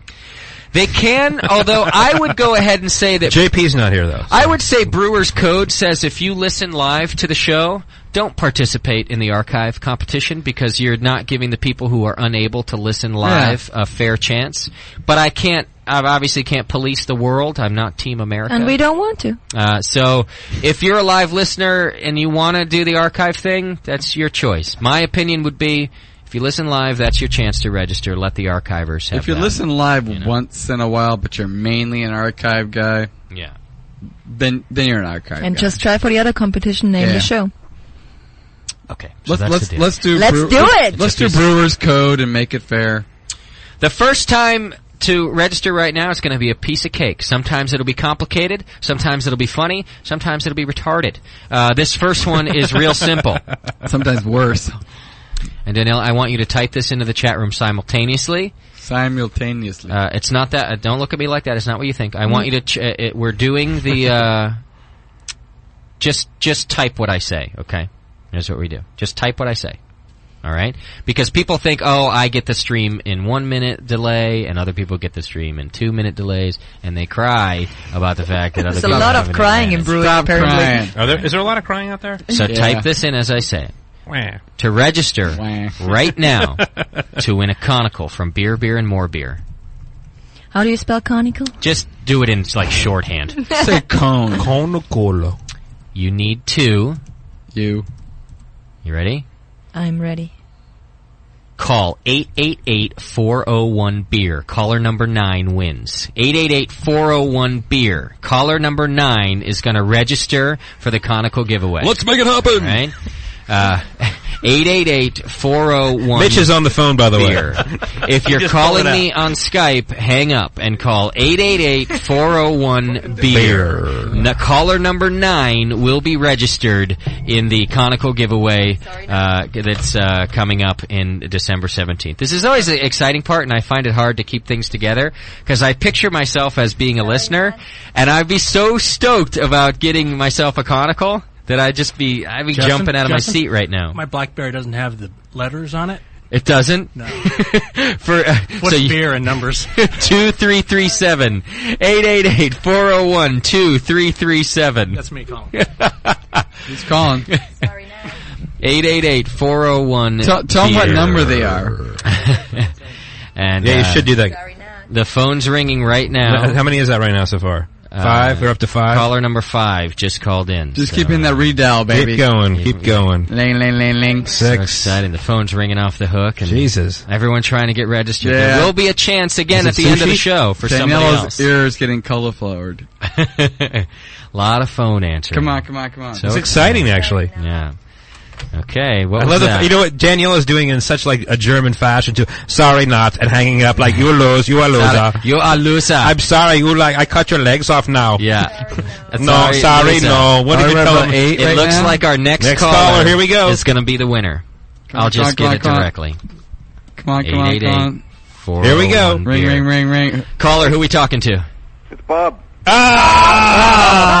Bob! I dismissed him personally. How many of the 10 He's calls? hacked his way in. How many of the 9 calls were Bub? 3. Bob. Wow, man, you're quick on that dial. But with his little fingers, he can dial so fast. The man is very quick. He's got nothing else to do. Wow, they're insulting you, Bub. Wow. Hey, Bub, the kids are in bed, right? Yes, the daughter's in bed. And you know what? So everybody say hi to Wendy. I will. Good. He's like all 8 lines going. Hey, Bub, you just registered to win a conical. Oh, I have a chubby the size of, well, JP's not here right now. He's up. I'll tell you what, this is almost a blessing that Bub's out of the way now, because once you're registered, you cannot register again. So Bub's now in the competition, and the phone lines and everything else will be open to all the other listeners on the planet. Hey, Bub, you're going to have to be present to win, so you're going to have to fly all the way out here again. Yeah. I think Wendy may actually let me come out for that. Excellent. Yeah. There's a couch for you. Congratulations, Boop. Yeah, congrats, Thank man. you very much. All right, you're our first person. You're our first person to be registered. That's so awesome. Thanks to the sponsors, Brewing Network and CA Industries? HCA Industries and Beer, and More Beer. You can thank them. You can send them emails and thank them, too. That'd be nice. I shall. Okay, you're now registered. In total, I'll tell you guys right now, there's going to be 20 people registered to win this 20. thing. That's how we calculated it up. To win one. 20 people, and we have 2 to give away among that's pretty good among odds. 20 1 people. in 10 odds, baby. That's 10%. That's right. So, Bub, you're almost there, baby. Yeah. You're on your way, Bub. And we're going to register one more person tonight. Yeah, we're still going to register somebody else. All right, congratulations, Boob. All right. Right on, brother. Your Bub flew all the way in for our anniversary show. Yeah. It's a 24-hour in and out. He did. He deserves it. Any of you think that he's an employee and should be excluded from the competition? You're wrong. Bub's not an employee. He donates a lot of nice time to us. He's a good man. And he's a good guy. He's just a listener like you are. So I'm actually, that's very cool that he got registered. Danielle is still taking phone calls now from people. Caller number 9 is done. That registration is over, but we will be doing another one at the end of the show, so hang in there. We're here with Stone Brewing Company. Mitch Steele is with us, and we're going to talk more about Stone beers when we get back. And we're also going to register one more person for the Brewing Network's Conical Christmas. You're tuned to the Brewcast. We'll be right back.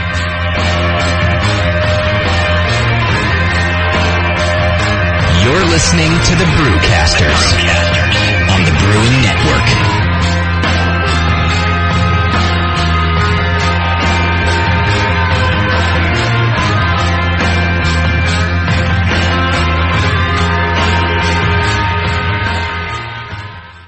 Yeah, but again, it just it really weakens the beer, though, in general, putting the lime in. Yeah, and that's why. I mean, normally, you take it, you shoot it back hard, and it comes into your mouth, and you swallow, and it's still coating your tongue.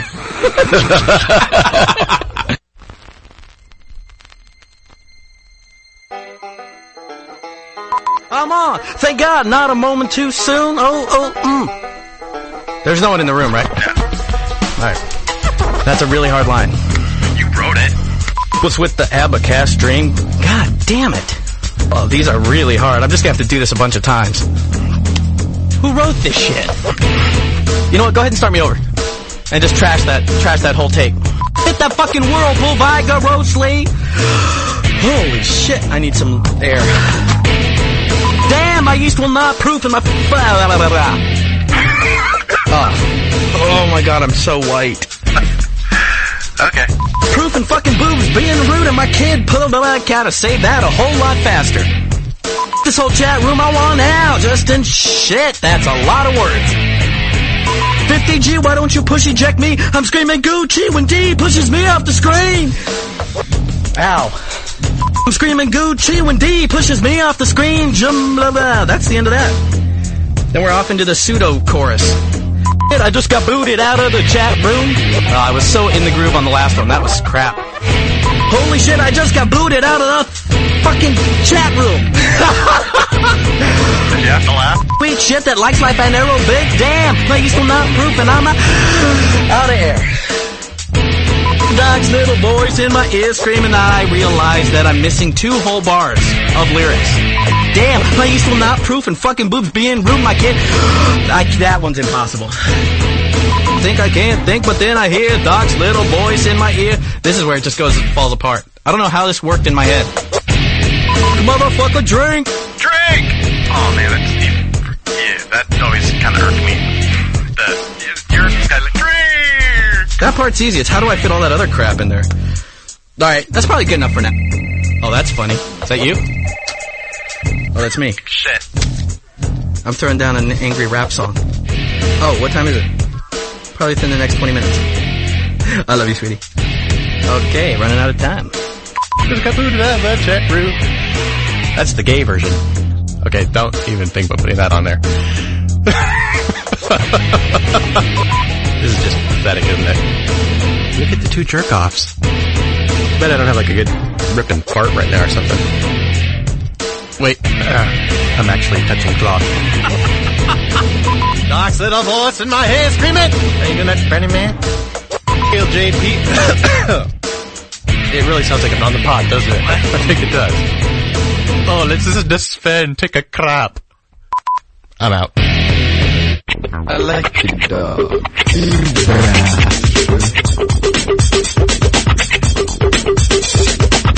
Did you cut the dip too? Don't let me show you my dip. I like the dog. Maybe you can come on and see us. Maybe you can come on and see us. I like the dog. Alcohol is a tongue continuing thing. It just like squishes it down. I like it. Back on again? Okay, good. Alcohol is a tongue continuing thing. It just like squishes it down. I like it.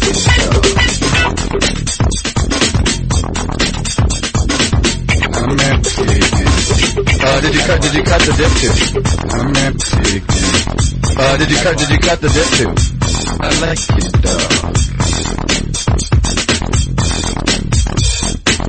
What are we doing? And let everybody know what we're doing. Yeah. As soon as we know what we're doing.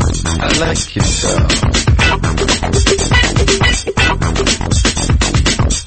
Who's Pat Don on again? Okay, good. Who's Pat Don on again? Okay, good. I like it so. Maybe you can come out and see us sometime. I like it so.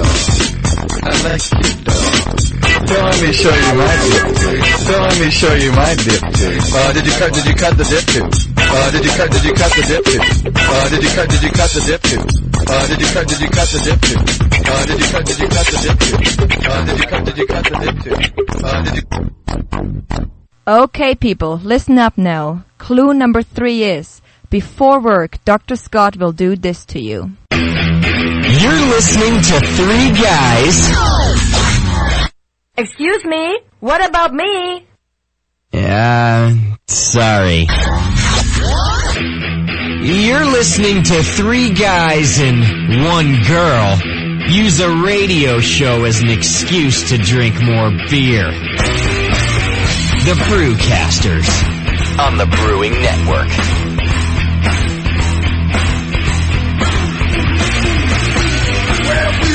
All right, welcome back to the Stone Brew Show, and the show where we're starting to register people to win in the Brewing Network's Conical Christmas. Bub is our first registrant. Which is really kind of funny. It is funny. Congratulations to Bub, and that just means we have to hear more of him on the air. I think we need a promo song. It's a Conical Christmas or something. So Josh, Push and Sven, get on top of that, would you? We need. I hope they would. We need a promo song. They're probably already halfway through it right now. All right, I will be doing another registration toward the end of the show, so hang in there, folks. There will be another chance to win, and I'm going to tell you right now, I recommend you go into the chat room. Hit the Chat Now button right on our homepage. Also, our phone number is 888-401-BEER if you want to call and ask Mitch Steele from Stone Brewing Company. He's their new head brewer. If you want to ask any questions to him, you can use the 888-401-BEER number, or also send those questions through in the chat room. I'm noticing Dave's not talking enough either. Dave and I had a chat earlier, and lean all over here for the microphone. I'll share this with you. Dave's going to cover all of our distribution and where the beer is questions, and Mitch is going to cover our brewing questions. We set this all up in advance. If there's a hole in the conversation, I'll jump in. Then you'll jump right in there. You can flag us. Now, one thing that I do want to announce, though, that I was reminded of, and this is actually a really cool thing. Tomorrow night, what are we talking? 7 p.m. here? 6 p.m. 7 p.m. tomorrow night at EJ Fair Brewing Company right here in Concord, California. There's actually a Stone beer dinner going on. Stone and EJ It's Fair. both of the beers? Okay, so it's a Stone and EJ Fair combined dinner, and the food was cooked with beers from both companies, and they're serving both companies' beers. I don't know if they're cooked with the beers, but they are paired with the beers. Okay. So it's a 5-course meal with 5 separate beers. Fantastic. 3 of the beers are from Stone, 2 of them are from EJ Fair. Cool. And one of those Stone beers, it's a keg of beer that is the first time that this is available in Northern California. Stone Pale Ale. See, I think I'm surprised by that Pale Ale, you haven't had that on tap in other places up here. We don't open the markets with Stone Pale Ale because we have no preservatives in our beer, so without the alcohol and the hops, we kind of put the big ones in first. I see. So that if they stick around a little while, they're going to be fine? Well, they can last a little bit longer on a shelf than a Pale Ale can. Sure. Okay. That's actually good to know. Makes sense. But we're trying to get it up here, so this is the first try with Okay. it. So if you haven't had Stone Pale Ale on tap and you live in our area, well, this is going to be your first opportunity to do it right there at EJ Fair tomorrow and they night. won't have it in a bottle either unless they bought it in Southern California. Okay. That's true to the marketing guy to make sure they have good product on the shelf. Yeah, that's actually a great way to do it. Nice work, Dave. Thank you. Dave. That was tough. I have a real Dave. All right, let's start talking about if brewing. that's your real name. Yeah. First thing that people want to know, getting ourselves back into Stone beers here, is how your job is different now, Mitch, that you're back at a craft brewery than it has been for the past 14 years. Well, it's surprisingly similar. I think, day to day and coming into work every morning and going through the mechanics of managing a brewery, it's not a whole lot different. You got to make sure that you've got all the raw ingredients. You've got to make sure that you've got your hops, your malt.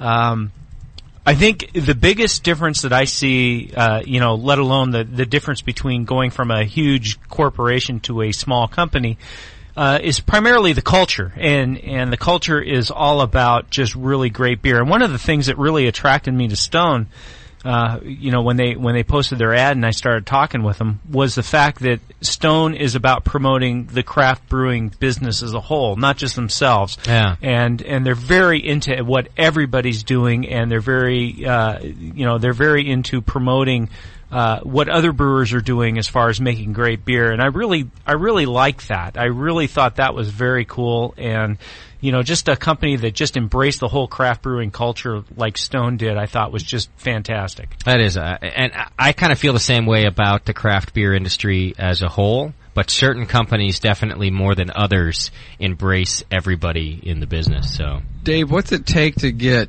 Stone out there? We know it up here in Northern California, and that's kind of our problem with being the BN is we're a Northern California based place. Yeah. And we've got just some awesome beers here. But we don't think about it. It's like, what does it take to get it to 20 different states, that kind of stuff, to get people to try that kind of California thing? Well, it's really just an education thing. I mean, people are coming around to enjoying everything better in life, whether it's food or whether it's wine, and beer's kind of the same thing. So people are slowly coming around to everything better. Beer is one of them. Yeah. On Northern California, where I mean, it takes nothing to get the beer out there. Tell you the truth, if I could just get Mitch to brew more of it, I could sell more of it. Yeah. Like you hear that, Mitch? But then he might work you right out of a job, Dave, because you make it like by saying it's nothing. You're saying that like what I do up here is so easy. I just say have this great beer, and people say yes. Well, I have to show up and drink beer occasionally. So. Yeah. I actually thought about that, Dave. I was thinking about your job earlier today, as I was driving out to the show and thinking of questions for the interview and things like that. And I'm going, Dave's got a sweet gig because you work for a cool company. I really like Stone's business philosophies, but you're also away from the company. You're up here. People tell me all the time, God, if you could brew beer, how cool a job would that be? I'm like, brewers got to do a lot of work. Yeah. What you want to do is sell beer. That's the job. Like, what do you have to do? Do you just show up with samples? Well, yeah. Well, there's some stuff. Working with distributors is not always pleasant. You try to motivate sales teams that don't necessarily want to sell your beer. Okay. But it's not bad at all. I mean, I talk about beer for a living. How bad is that? Yeah, that's what I mean. It's not too bad. But you're hitting the streets though, like every day. Every day. Yeah. Every day. I'm out every single day. I'm walking into places. I'm trying to keep the excitement up there. Yeah. And by the way, Daniela, Dave drives a Toyota Prius, the most economical car on the planet. So I thought that was really cool at first, and then I started thinking about that too. Dave's like bald with a big foo. He's kind of like tough looking, and then he gets in his Prius. Yeah. You show up like it's the accountant. I'm here with my Prius, my arrogant bastard. Here we are. Let me tell you why I drive a Prius. I've had the car for about 3 weeks now, and it's got 2,600 miles on it already. Yeah? So that's the one downfall of this job. You do a lot of traveling. A lot of driving. A lot of gas. But you're not, I'm sorry to sidetrack all of my listeners know how into the conserving the environment and stuff we are, so I'm going to sidetrack just for a second. How many miles per gallon are you getting? Like when you fill up a tank, how far are you going? Oh, I don't know. The computer says I'm getting like 47 miles per gallon right now. That's pretty awesome. That's great. God honest truth, why I bought this car, with my allowance I get for my mileage every month, yeah. I'm trying to hog as much of it as I possibly can for my pocket. Oh, nice. So I'm thinking, they're going to pay me the same regardless of what I'm driving. I'm going to try to get as most as I can out of it. Dude, you're a smart man. It's craft brew industry. You got to make it. Yeah. He gets beer too. Yeah. It's interesting because he's sitting next to Doc, who has the Hummer, who actually practically cut me off on the way up the hill here. You did not bump my Hummer with that damn Prius, did you? What would it have done? Now, even with you two fat guys in it from San Francisco to here, same gas mileage? Well, no, because I was trying to keep up with you, so we were doing like 80. That's went down a little? Well, you were talking cars now. That's the thing with the Prius. It's not that it gets better mileage. It's that you know what you're getting all the time. It says so you're constantly going, if I just let off a little bit, I can get a little more gas. Yeah, That's how they do it. It has nothing nothing to do do with with the motor. Old lady. I Exactly. love that. I set my cruise control at 65 now. Yeah. I used to be doing 80. Takes a real man for such a car, if you ask me. I'm comfortable. I agree, actually. I think if you gotta, That's what I especially believe. if you got the whole look. If I drove as much as him, I would probably drive one too. Yeah. To me, to be quite But I honest, don't. a guy in such a car is really hot. Yeah? That's hot. Well, a there guy you in go, like David. a Porsche or so, a guy in a big American truck. The entire chat room is buying Not a Prius hot. right now. Yeah, they're all like getting in line. And they're shaving their head, And they're too. shaving their head, and they're putting the hat on it for their Because you think, avatar. oh, that's hot. He's considerate. He takes care of the environment, and that's so hot. he's sensitive. He can still be naughty and hot. What if he, I'm a forward thinker. yeah. What if he's ugly and drives Doesn't a Prius? matter. It's hot. He's naughty and hot. Yeah. I go out with everybody who drives a Prius. So you're saying that I can get laid That's our more next often if I get a concept. Prius? Absolutely, Sean. Excellent. Yeah. Sean, you got the truck thing like I do. It doesn't work, man. That's only one car.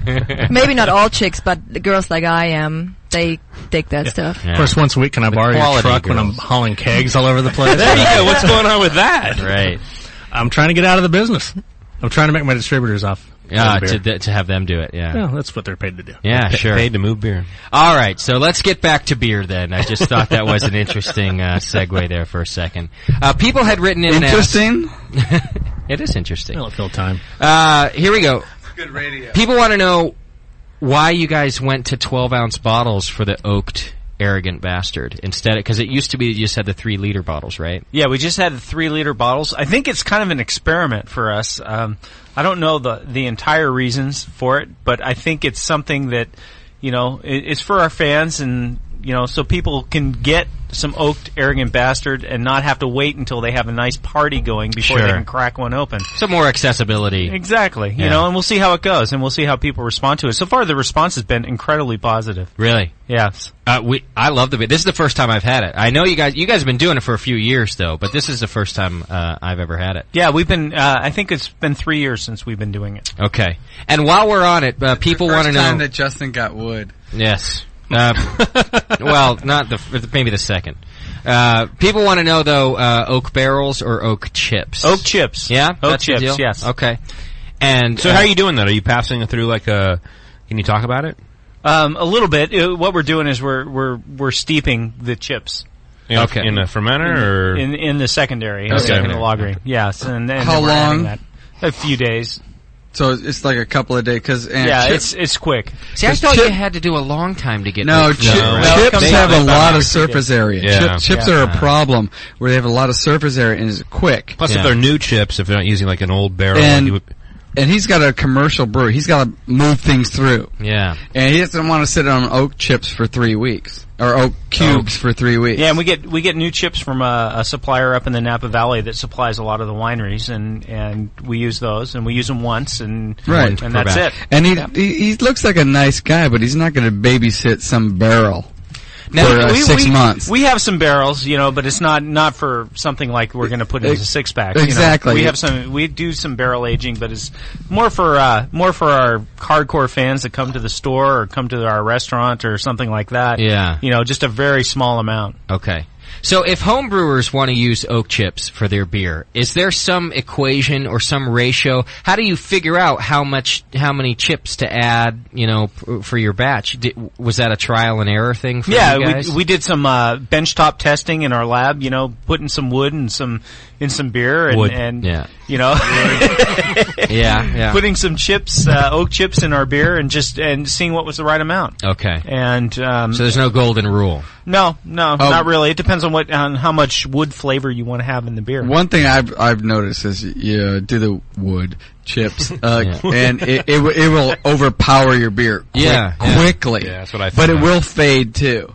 So when you just thought you ruined your beer, lay it down for about 4 weeks, and that's good advice. You will have a lot better beer. Let it age. I put oak chips and oh damn, I ruined that beer, and I put it down for about 4 weeks, maybe 5 weeks, and it aged out. It dropped, and it was like the most smoking beer ever. Yeah, it's incredible. So don't count it out if you thought you overdid it. Okay. All right. Well, and that's you good can't advice. overdo it if you leave it on there. Leave it on for 6 months, kind of thing. You're going to overdo it. Well, what I like about yours, because I've had the too much of an oak, the too much wood flavor in a beer. Yours is good because I like Arrogant Bastard anyway. I can't drink a lot of Arrogant Bastard because I'm exactly the guy on the label that it's talking to, where where it's calling me a big pussy. I shouldn't be drinking it. So I can have like a glass of Arrogant Bastard and I'm down. I like it. But I won't have like 4 pints of it. The good thing about the oaked one, is, I don't know, you would think that it's adding even more flavor and making it more rich, but it doesn't necessarily. It kind of smooths it out. It really kind of makes it more palatable, I think. I think it was Greg, our CEO, actually joked, it's kind of like Arrogant Bastard in a tuxedo. That's a good way to put it. That's a great way to describe it, because it's all right. For one, and I'll just say to the listeners, if you haven't had it, but you should go get it. It's not a real strong oak flavor. It's not as if you're drinking a piece of oak, not at all. But you do get a very, very subtle, woody taste to it, and it really kind of smooths it out right over the palate. It's like any oak beer that I've ever had. It's like, if I know I'm getting oak ahead of time, I'm cool with it. Yeah. But if you just surprise me, here, try this, and I'm whoa. But this one wouldn't too much have surprised you. And he said, great. It's like, it's in a tuxedo. Yeah. It smooths it out. It's got some vanilla to it, and it really mellows it out. It makes it presentable. Is there anything else added other than oak chips? No, it's just the oak. It's just it's that. Standard Arrogant Bastard Ale with oak chips, and it's amazing how much it does change the flavor, and the whole balance of the beer just totally shifts with that one ingredient. Okay. All right, so homebrewers, you guys can get oak chips at any of the homebrew shops. They'll have them, and I guess the rule, they'll have set. I've bought them before. I did an IPA once with it. They'll have kind of set quantities for you. That'll say, this is for 5 gallons and that's for 10 gallons. Right. But it sounds like what you guys are saying is definitely experiment with that and see what works best in the beer you're making. If you can do a 10-gallon batch, split it. No oak. There you and go. then the next time, if you like the oak, do like oak for 2 weeks. Oak for 4 weeks, right? And try it that way. Okay, and you will come up with your signature beer that you would just like. Oh, cool. Let's go to this guy's house for beer. And then just to recap real quick, if you feel like you overdid it, just let it age. I would, if you're like, oh God, I can't even drink this crap because I've done that. I was like, and I tried it 2 weeks and 3 weeks. Oh, I'll try it a little more. Try a little more. Yeah. And my favorite story is when I over oaked something, and I would tap it, and then when it got to be, damn, that's really nice. Yeah. I sat down for dinner. I'm drinking one, and I go back to the tap. I'm gonna have another one. And it was good. Oh, it was all out. It was all out. So you couldn't age it anymore. I couldn't age it. It was done. See, I'm curious of your just a couple of day thing because, it must just have to do with the quantity of oak I added because, with mine, I had it in there for, I think, 7 or 8 days just on oak. Maybe longer. Anyway, it wasn't more than 10 days. And I wasn't happy with the oak flavor I got. It wasn't enough. And it was on an IPA, so it was really kind of a hoppy beer anyway. Okay. So maybe that kind of covered it. But it really was just barely noticeable that there was any oak in there. I think there's a few things that impact the level of oak that you're going to get when you put wood chips in a beer. Number one is the type of oak it is. We're using American oak in the Oak Bastard. French oak is going to give you a much different, more mellow kind of flavor to it. Okay. The alcohol content is going to impact how much oak you extract out of the beer. If the beer is really high alcohol to begin with, you're going to extract probably more flavor to begin with. Okay. What else? If the wood has been used before or not. Okay. The toast level of the oak. You can get medium, light, heavy toast. All sorts of different things. There's a lot of options out there with oak that the winemakers all know all about. Right. And it's something that's a hell of a lot of fun to play with. Yeah. Actually, and there probably would just be a fantastic resource, some of the wine people, to talk about the impact of oak, because they've been doing it a lot longer than the beer folks. Absolutely. That's the new upcoming thing is oak aged, barrel aged stuff. Yeah. Well, barrel aged in general. Yeah. But not necessarily. And what barrel, how long in the barrel, what kind of barrel. You guys going to do any of the, a lot of people are starting to do these bourbon and whiskey barrel beers. You got some of those in the plans? Yeah, we do. We have some bourbon barrels in the plant that we've, in the brewery that we've actually put some, stout in and some porter in. Cool. We just picked up a whole bunch of, brandy barrels from the Central Valley of California, which some of them had been used for bourbon originally and then had been used for brandy, and we put some of the Double Bastard in those, and we're going to put some Old Guardian in those later on this year. We're having a lot of fun with barrels. We don't do a lot of quantity with them, but it's going to be great. Justin, you've actually had one of our beers out of a barrel about a year ago at the Firkenfest at Triple Rock. Oh, is that the... That was our Imperial Russian Stout that had been aged in a bourbon barrel. That's for right. about 9 or 10 months, I think it was. I remember that now. That was a fantastic beer. That was I love that beer. Yeah, now There's not much of it either. That's right. That's the last time that I was hanging out with you at the Firkenfest, and now I remember having that beer. But that's not something that you guys were distributing. No. Yeah, you were just... No, we've got, I think, 3 kegs of that. Yeah. Yeah, and Wow. you know, none of our barrel-aged beers, we're not distributing any of those right now. But, Okay. That's all about who you know, not what you know. Yeah, definitely. That was... Isn't there a big barrel-aged event coming up at the Bistro? Actually? Next weekend. Yeah. It's next Saturday. We're going to go out to that. You going there, Yeah, Sean? I'll be there. I'm actually entering a beer there. Oh, you are? Yeah. I didn't know you were barrel aging anything. I'm doing the collaborative thing I did with Russian River. So. The watermelon. Oh, that's finally come. I just told Mitch about that today. Yeah. I said, I can't wait for that. Watermelon funk. You want to talk about that real quick? Watermelon funk. Well, you've all heard about it before. No. If you listen to the show. No. Let's hear about it. So we basically took 60 gallons of watermelon wheat, which is American-style wheat beer. It's been infused with fresh watermelon, took it up to Russian River, and threw it into a oak barrel with a bunch of Brett, and let it happen for about over a year, actually, and now it's available, and we're going to enter it in the barrel-aged fest down at the Bistro next weekend. So that makes me all tangly. It was going to be actually kind of interesting because I don't know what the response is going to be, because you've got great beers like the Yoked Arrogant Bastard, and that are big full body beers, and you have this kind of like, hello, I'm a little girl here with my watermelon wheat. You know what? You're the pussy of the group. You're not going to have I anything didn't say left. that. There will be none left, Sean. There's a lot of fans of the Bugs here in the Bay Area. Thank you. Dave, you going to be down there? Yeah. You are? I'll be there. We're going to have Oak Arrogant Bastard Ale. You are? Okay, cool. That's a good festival. That's at the Bistro in Hayward. It's next Saturday. Our guest who's on next Sunday's show is going to be at that thing too. So we'll be talking to him, and then I'll announce that whole thing sort of as we get to the end.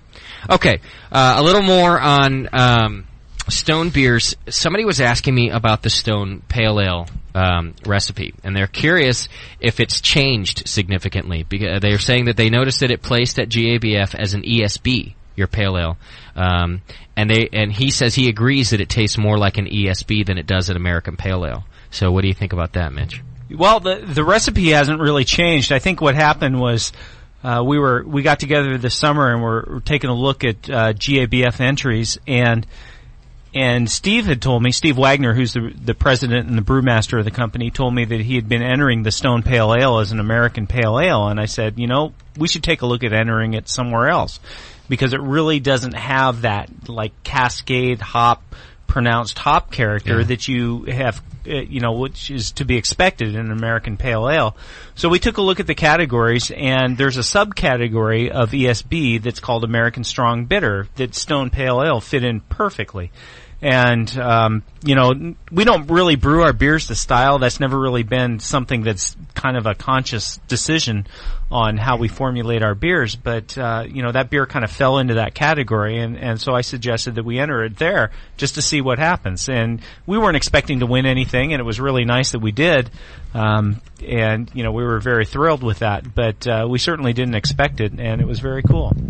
Well, that's really weird about that's how I brew my beers. It's like I brew it and I think, where would that fit? Yeah. Instead of I'm going to brew to make it fit into a category. Yeah, that's not at all what we're about. Yeah. So, we brew the beer, and then if there's a place to put it, we'll enter it. What's interesting about the judging the GABF, I did it for the first time this past year, and you have no idea what the entries are. You don't know the names. They're just a number. And you sit there and you try the beers, and you just, and you read the flavor profile that they give you at the GABF for the various categories. And if the beer fits, then, it's, then it'll move along. And actually it's interesting because, this is the first time I judged, and I gotta tell you, I've won a couple of awards there, not that many, but, it's almost impossible to win a medal there. I mean, if your beer rises and goes on to where, to win a medal, it's that beer is the best beer. At that date and time and all that, everybody always says, well, whatever. But really, I mean, the process of moving that beer along and for it to rise to that, to it is, and just because it's maybe called a pale ale and it wins in an ESB category, subcategory, it's still looking at the profile and looking at the beer, it's done well, and it should be there. And by the way, that's the same in homebrewing. I mean, you can take a award-winning homebrewer like John Plissé here and look at how he enters his beers, and his beers are entered in more than one category. And it's because it's very often that a profile of a beer, like you're saying, fits under different categories. Yeah, just because it's an IPA doesn't mean that, it may have an IPA or pale ale. Or pale ale. Yeah. It may have a look and feel to it, but at the same time, if you break the beer down to its components and how it will be judged, it's fit better elsewhere. Move it around. Yeah. The basis is it has to be a great beer. Yeah. And all the beers going to GABF are great beers. And that's really true. I've been judging out there for a long time, and the quality of the beer is just outstanding. And most of the beers that don't win medals there are not winning medals, because they're not a good beer. They're a great beer. Sometimes they're entered in the wrong category. Yeah. Or sometimes they're just not showing as well as something else. Sure. So you've been judging there even, while you're at Budweiser, you've been judging at GABF too? You say you've been doing it for years? I've been doing it for 9 or 10 years. Wow. Okay. Yeah.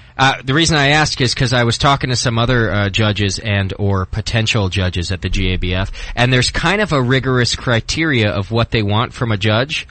Did you have a free pass by being a Budweiser brewer? Did they assume that you could do it? No, I didn't have a free pass. No, okay. I got a letter of recommendation from a former Anheuser-Busch employee who was retiring and was giving up his judging post, and he got me in. And there's a lot of criteria in which judges are judged on. You have to be able to work with the other judges at your table. Yeah. You have to have a personality that is able to not be really abrasive, abrasive or be an asshole about it. How'd they pick Sean then? Well, I got to, yeah. Okay. Well, Sean's been there 1 year, right? So that's right. Maybe making a judgment on him. I was on a panel. I mean, all my panels were like they're all drunk. I don't know about Mitch, but all my panels were like real gentlemanly. Yeah. And then I judged American Imperial Red, and it was like, whoa. Really? I mean, I won't talk about who the judges were, but there was a dickhead. There was and I became like kind of a different judge then. I became like this guy was championing for this one beer. I've heard about that about you anyway. And a dickhead. And it was like, I don't know, have you had that experience at all? Yeah, I have. And I actually thought that I should just lay back kind of. And you don't want to, though. Sean, don't lay down. Once you're at a point where one person is standing out from a group of 6 or 7 people and you don't agree with what he's saying, and it's obvious that other people don't, you got to stand up for it. Yeah. Okay. And it's a question of how you approach it, though, and how diplomatic you are. It's definitely a negotiating thing. Wait, let me back up. I want you to tell that, but let me back up a sec. So you have this group of beers, and everyone decides which beers they think should advance to the next round. Yeah. Okay, and then they confab again. And maybe there's a guy who is picking a beer that nobody else is picking. Right, so that's what's happening, and then you have to decide how you're going to champion the beer that you think should go forward? Is that what we're talking about? When it usually comes down to the second round, well, this was a medal round. The medal round. So all the beers were being picked. You score how you score. Yeah. And then but in GABF, it's not scoring. That's what I'm. You don't do scoring. It's about like saying what beers you want. But then you ask everybody else at the table, what do you like? What don't you like? Exactly. And there was this one beer that had I didn't want to win. I didn't want it to be I'm not going to say anything. But I didn't want it to be where it was in the lineup. And everybody else was like, let's do it. I was just like, I felt like it was like a Martin Scorsese movie or, Quentin Tarantino, where I was firing bullets at them as they were shooting me down. So you weren't championing a beer. I was saying that beer should not be in there. Yeah. And it didn't work in the end? You should come through with the one, Sean, the one phrase is, this beer should not win. Well, I'm championing that. But the problem is, to get off on a tangent here, if you read the criteria of what wins, what's a gold, what's a silver, and what's a bronze, is that, maybe it should be there, but I've been, passive the whole time, and, and I blackballed it. I read the guidelines, and the guidelines for a gold say a world class, like those are the words that stick out in my head. But for the bronze, it's like, maybe not so much as what the gold is. So I don't know what it is. I champion you. You did it, baby. I mean, Mitch, did you shot him down. Yeah, you know, a bronze or a silver can have a stylistic defect, but it can still be a great beer. Yeah. And you got to go with that. You know, that's But you know that's what? the guideline. It didn't get there being a shitty beer. No, but I mean, when you, I don't know. But something all in your right. brain said it did not belong there. Yeah, you're right.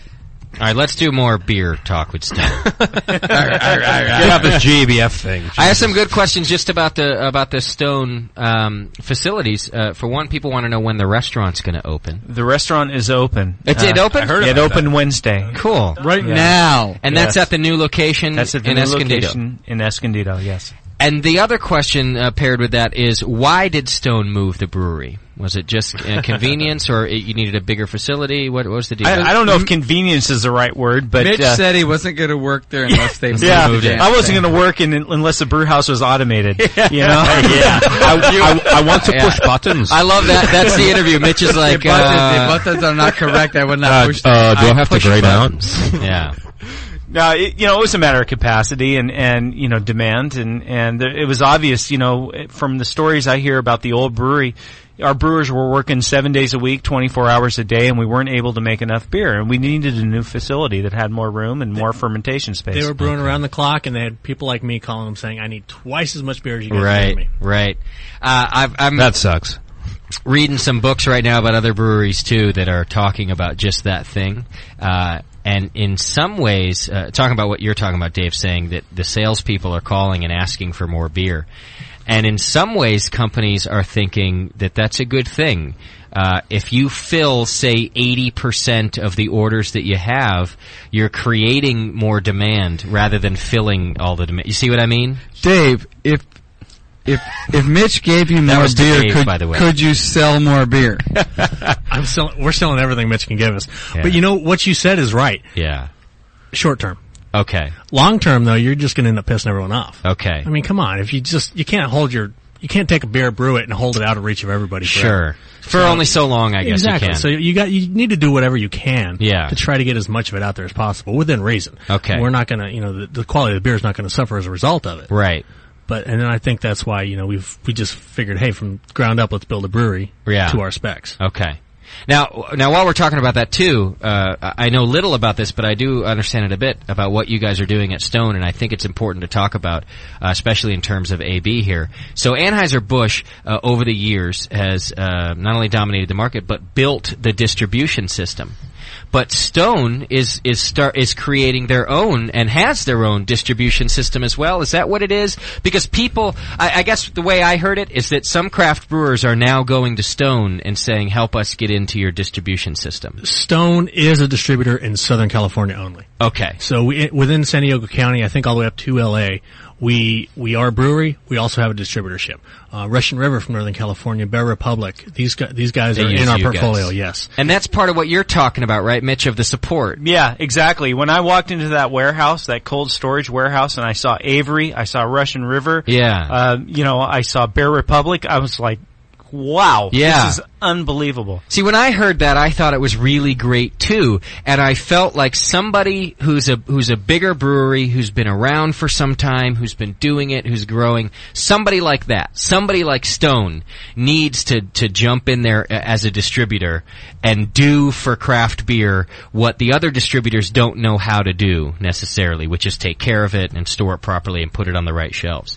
It's a tough gig, though. Distribution's an entirely different thing. Yeah. I mean, it's tough to start off small. Okay. Especially if you have chain business, you need trucks going in every day. You need people stocking shelves. It's a big feat. And are you guys with that though? Are you looking to keep growing your distribution services beyond? I don't know. That's a whole different part of our company. Okay. Yeah. I commend you for doing it because I think it's a cool thing. And the things that I had read, the reason I know about it was just nothing but positive feelings about Stone doing that and giving people access, and not just access, but proper care of their beer. We've talked to Vinny, and he's always real concerned about how his product ends up on the shelf. And so if a company like Stone gets in and knows how to treat a beer, I think that's awesome. Instead of putting it out on the back patio. There's an advantage to having beer geeks putting your beer out there. Yeah, that's what I mean. In fact, I should have just said that because that sums it up. Beer geeks putting your beer out there totally helps it out. Okay.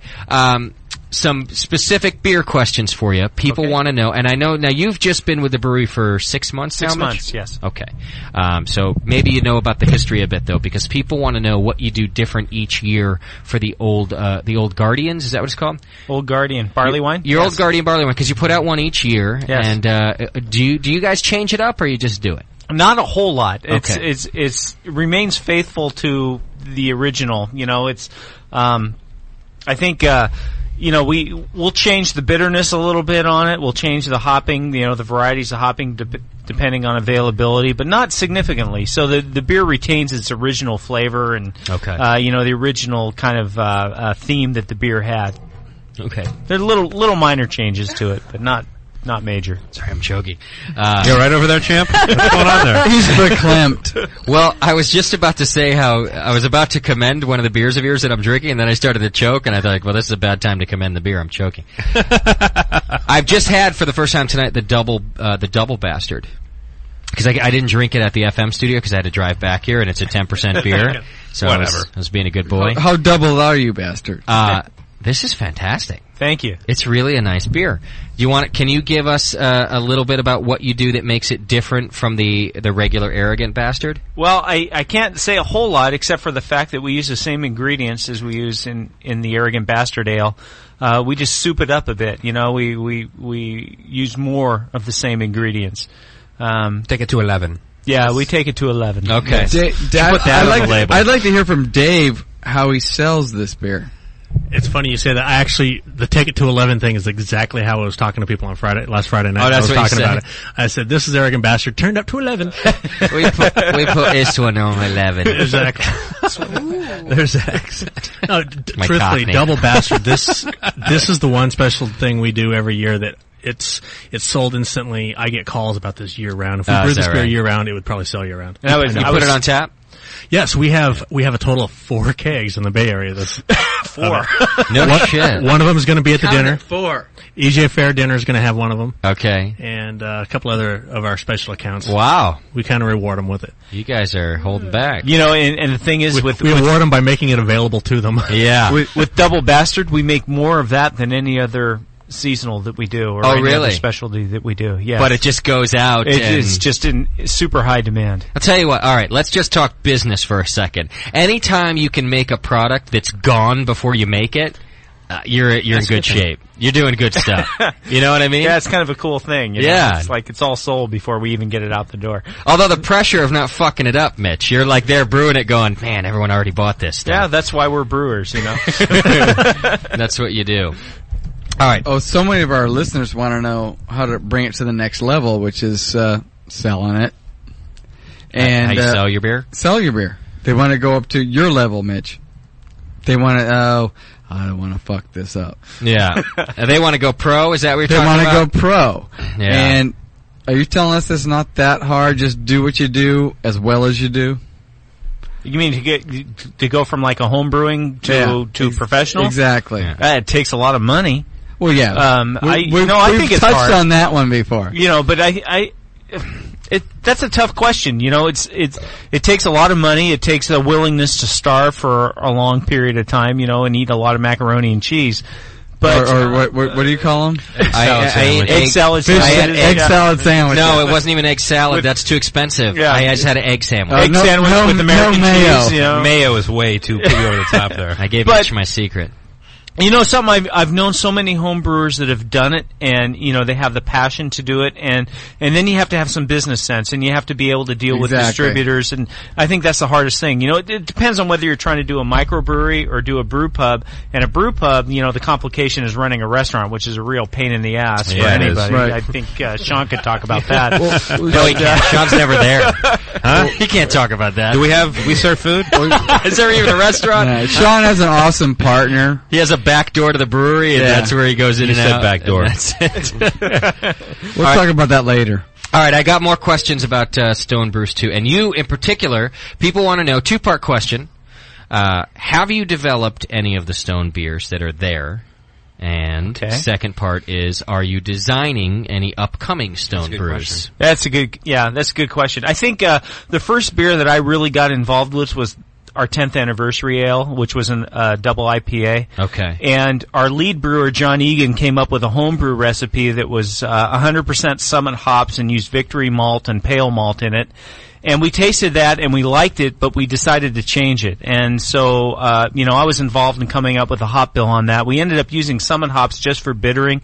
We used Chinook and Crystal in the Whirlpool for flavor, and then we dry hopped it with a combination of Crystal and a lot of Simcoe, which is something that I think that I brought with me because I love Simcoe hops. And we decided to make it 10% alcohol. That was probably the first one that I really got involved with from a formulation standpoint, but it was really a team effort, which is kind of like how I like to do things, and it's nice at Stone because everybody's got ideas, and we just throw them all together, and then we pick the one that we think is going to work. Okay. And so the 10th was the first one that I got involved with. Nice. What was the other question? Upcoming. Are you planning any new brews for Stone yourself? Well, we've got to come up with an 11th anniversary ale, and we've also got to come up with a vertical epic for 2007.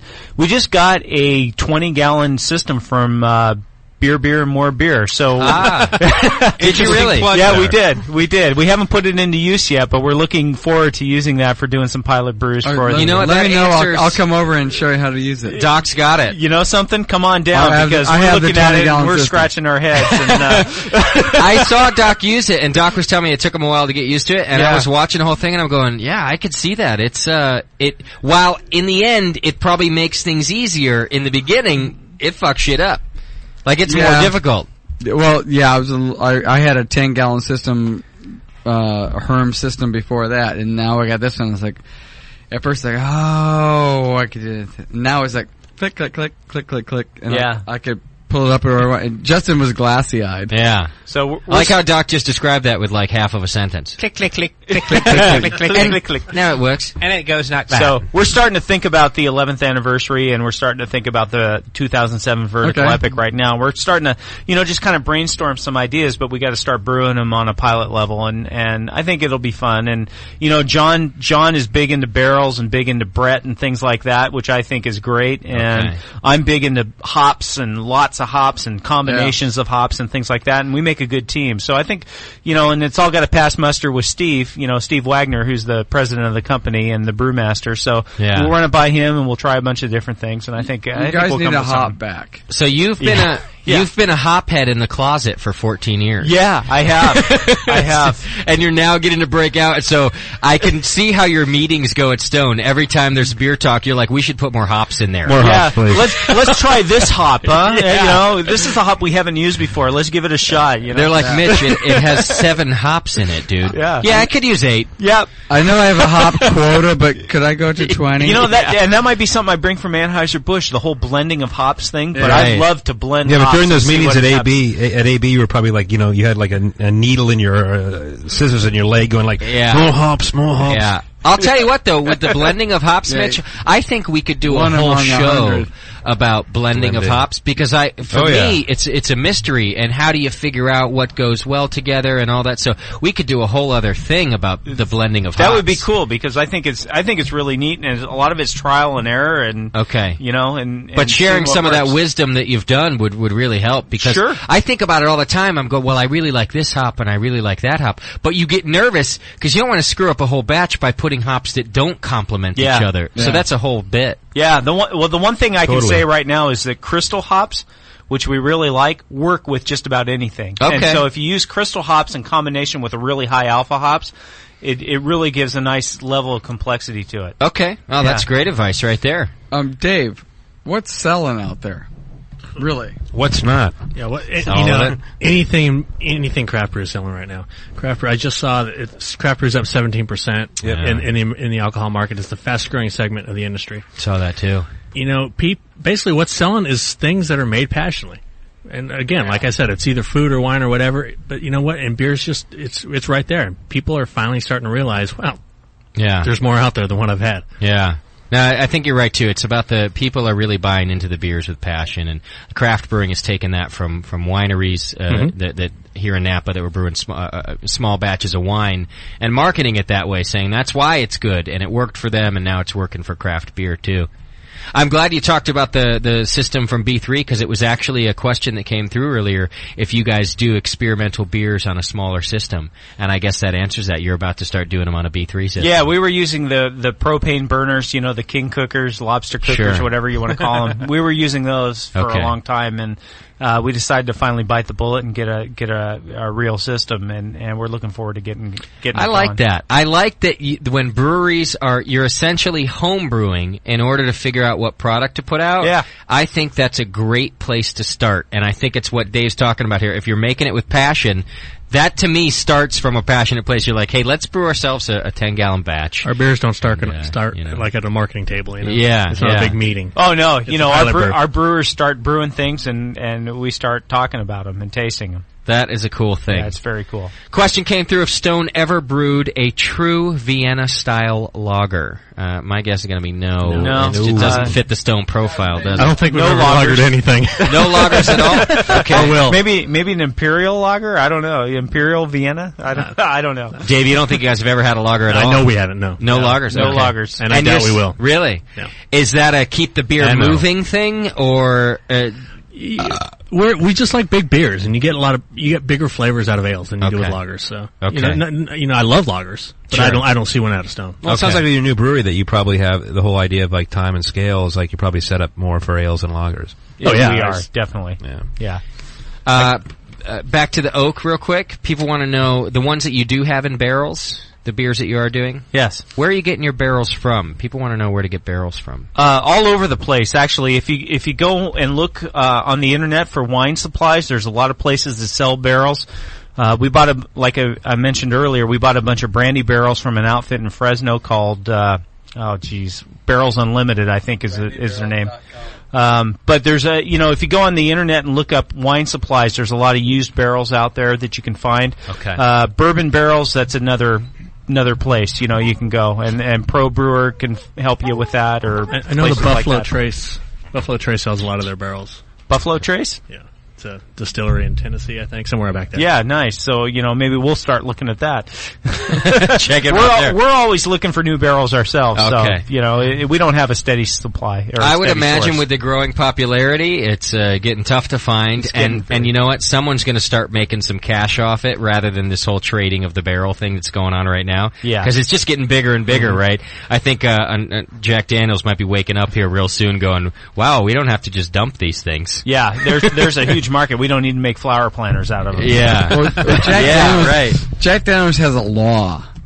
They can only use them once. Right. Period. So they're going to start, that's what I'm saying. They're that going to came cash from in. a long time ago. Yeah. And it's government, so... All right, here's a question that came through about the pro thing. I'm going to chime in a little bit on it, and only because I'm reading about it right now, not because I can normally answer questions here. But the question was, what's the minimum capacity for going pro, and how much money is involved? And I'm going to start by saying that there's no definitive answer for either of those things. And I'll give you an example right now, and I've done this before on the show because I'm into it, and I don't mind saying it. I'm reading Sam Calgione's book right now. I'm almost done with it. The homebrew something, I can't remember the name. Dogfish Head? Yeah, it's Dogfish Head's book, and he's new writing one? about... Yeah, no, not the new one. It's right here. Just look it up. He's really impressed with this book, actually. Brewing Up a Business. My bad, Sam. I apologize. It's called Brewing Up a Business, and he talks about when they started Dogfish Head, he started on the system that I have in my backyard right now, which is a 10-gallon converted keg system. It was he bought it. He bought a Sabco system, essentially. I think it was. He doesn't say that, but the picture of it looks like a Sabco system, and it's 3 converted kegs, and he's brewing 10 gallons at a time. And he opened his brew pub on a 10-gallon brew system. He brewed 7 times a day. He did. He stayed there brewing 7 times a day to make capacity for the brew pub, but he started really small, and he started with a homebrew system. That's what he started with. So I'm going to just go out here and say, of course it depends on where you're at, and there's so many variables, but there's no set capacity of how to go pro. You just got to figure out how to make your idea happen, and how you can make enough beer, and things like that. So I think that if a company who now is like the fastest growing microbrew in the country can start on a 10-gallon Sabco system, maybe so can you. He started 10 years ago, or longer than that, but... You see what I'm getting at here? I don't think there's a definitive answer. But with that being said, Mitch, if someone were to pose the question to you, how much do I have to brew and how much money do I need, what would you say? I would agree. It depends on a lot of things, primarily on where you're located and whether there's a market for it. I have known people back east in New England who have started on 1 barrel and 3 barrel systems and have made a go of it. It's a tough business, and you got to have some financial backing just to get your beer out the door. And that's probably the hardest thing about it. It's not about making good beer. It's not about recipe formulation. It's about getting your beer out there so people can try it. Right. And so that people will come back to it. And that's the it's hardest got to be part quality about it. for that. Let's Absolutely. talk about, there's a great example of, there was this beer boom in 95, this craft beer boom where it was exploding and everybody was opening a brewery. The problem was a lot of those people opening craft breweries were doing it to cash in. They were doing it to make money because they saw the growth. And it ended up suffering because of that, because as they were jumping in to make a bunch of money, they were producing shit beer. And it kind of gave craft beer a bad name, and craft beer died for a few years after that. So you can't jump in for the wrong reasons either. And 1995 and that whole boom from then to about 97 was just a great example. And now craft beer's back on the up and up because of what Dave says, which is now brewers are back to brewing with passion, and that's what's going to sell your beer.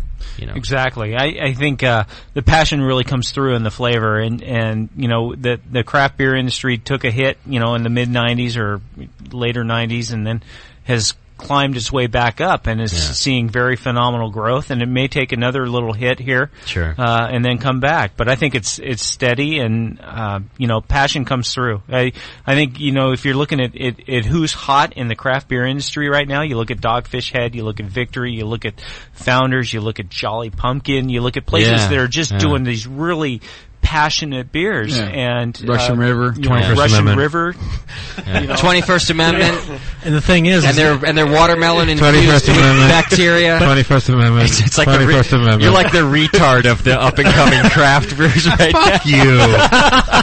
21st Amendment. But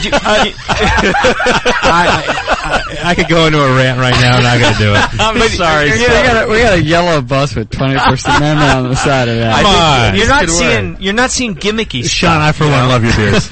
They're great beers. Come on. Absolutely. You're backpedaling now, motherfucker. But the thing is, all the guys you named, you're trying to find one blanket policy for making it and brewing, and all the guys you named are doing their own thing. Yeah. That's the most important thing. Yeah. Well, what you're talking about, you right. kind of talked around in 1995 and beyond, is the fact that, people, marketeers, big firms saw that they could probably make a buck out of it, and they said, you know what, we could just come up with a cool label, and the beer won't be that great, and we'll just sell it because craft beer is hot right now, and that's make a lot of money and get out. And then everything kind of died off, and now you're kind of seeing people that have, passion about it, and it's all coming back around. So what we've always said is you got to make good beer from the get go. Yellow bus. Yeah. And the yellow bus. Sorry, dude. Stone Brew has not even compromised with that one. Yeah. Everybody likes yellow beers. Stone ain't that. Yeah. Well, I would say... I think what Stone's doing, actually kind of talk, with these guys in the room right now, and they're big guys, and they'll kick my ass, is, they're kind of niche brewers in a lot of ways. I mean, it takes a lot of balls to put a 6-pack of, Oaked Arrogant Bastard out there, and I gotta respect them for that. And also what we talked about today on the Free FM show is their mantra at the back of their bottles is the fact you will not like this beer. So it is kind of in keeping with the whole, company theme that we're going to make beers that we like, and if you like them, that's cool, and if you don't, well then F you. Yeah. And I like that kind of attitude. So do I. How many people put IPA in the can? Well, and then back that bastard, and you know what? It's damn good beer. Well, thank you. So, really, it's I put this in a can. F you, try it, and then that's part. I mean, then maybe, they do, and it's good. And maybe we have that attitude at the 21A, but we're kind of light and fluffy in a lot of ways. You got Nico, who looks like Frank Sinatra, and me looks like a double-necked Al Capone. Hey, but it's San Francisco, baby. You don't look like Al Capone. On the can. I love the fact that Daniela's been quiet for an hour now. Until you do that. not look like Al Capone. You do have two chins, but not like Al Capone. Several chins and a big Al hat, but Capone not was Al a German. You do Capone. not look like Al Capone. But you know what? I think it all gets down to the FU No, kind of attitude. But the idea is actually, I think, is about it's about getting the beer out there, and if the beer is good, then it will stick, and if it doesn't, then it won't. And there's not a very successful craft brewing company out there right now that's not doing that. Exactly. Well, They're going under. If Sean, they're not you're doing successful because you have crappy beer. No, Yeah. it's not. Because it's that. Sean knows. You don't have to reassure him. Just because of your special bus joke doesn't mean Exactly. you got to tell him how good But, his beer you know, is. Exactly. Stop the ass kissing. Let's move on. Danielle, Thank Danielle, I think you need to start the ass kissing right now. Sean, no.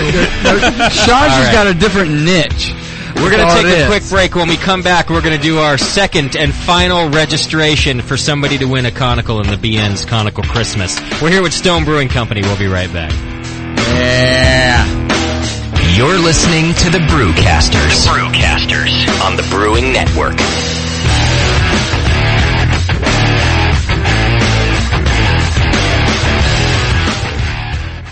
People, this is Brewcaster D again. Here's clue number 4. This beer focuses on head.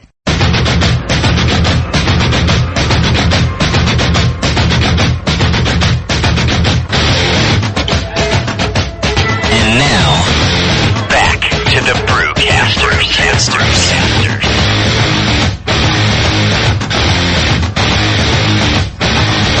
The beautiful beers. Welcome back to the Brewcast. We're on the Stone Brew Show with Mitch Steele from Stone Brewing Company. Oh, yeah. You can go to So much information. You can go to stonebrew.com and check out all the information. Cool You can, We've actually finished all the beers he brought. we drank every single ounce of Stone beer that they brought. We move on to a lighter beer. I'm actually Daniela. I'm going to give you kudos right now, Mitch. Oh, it's great. Don't sell yourself short.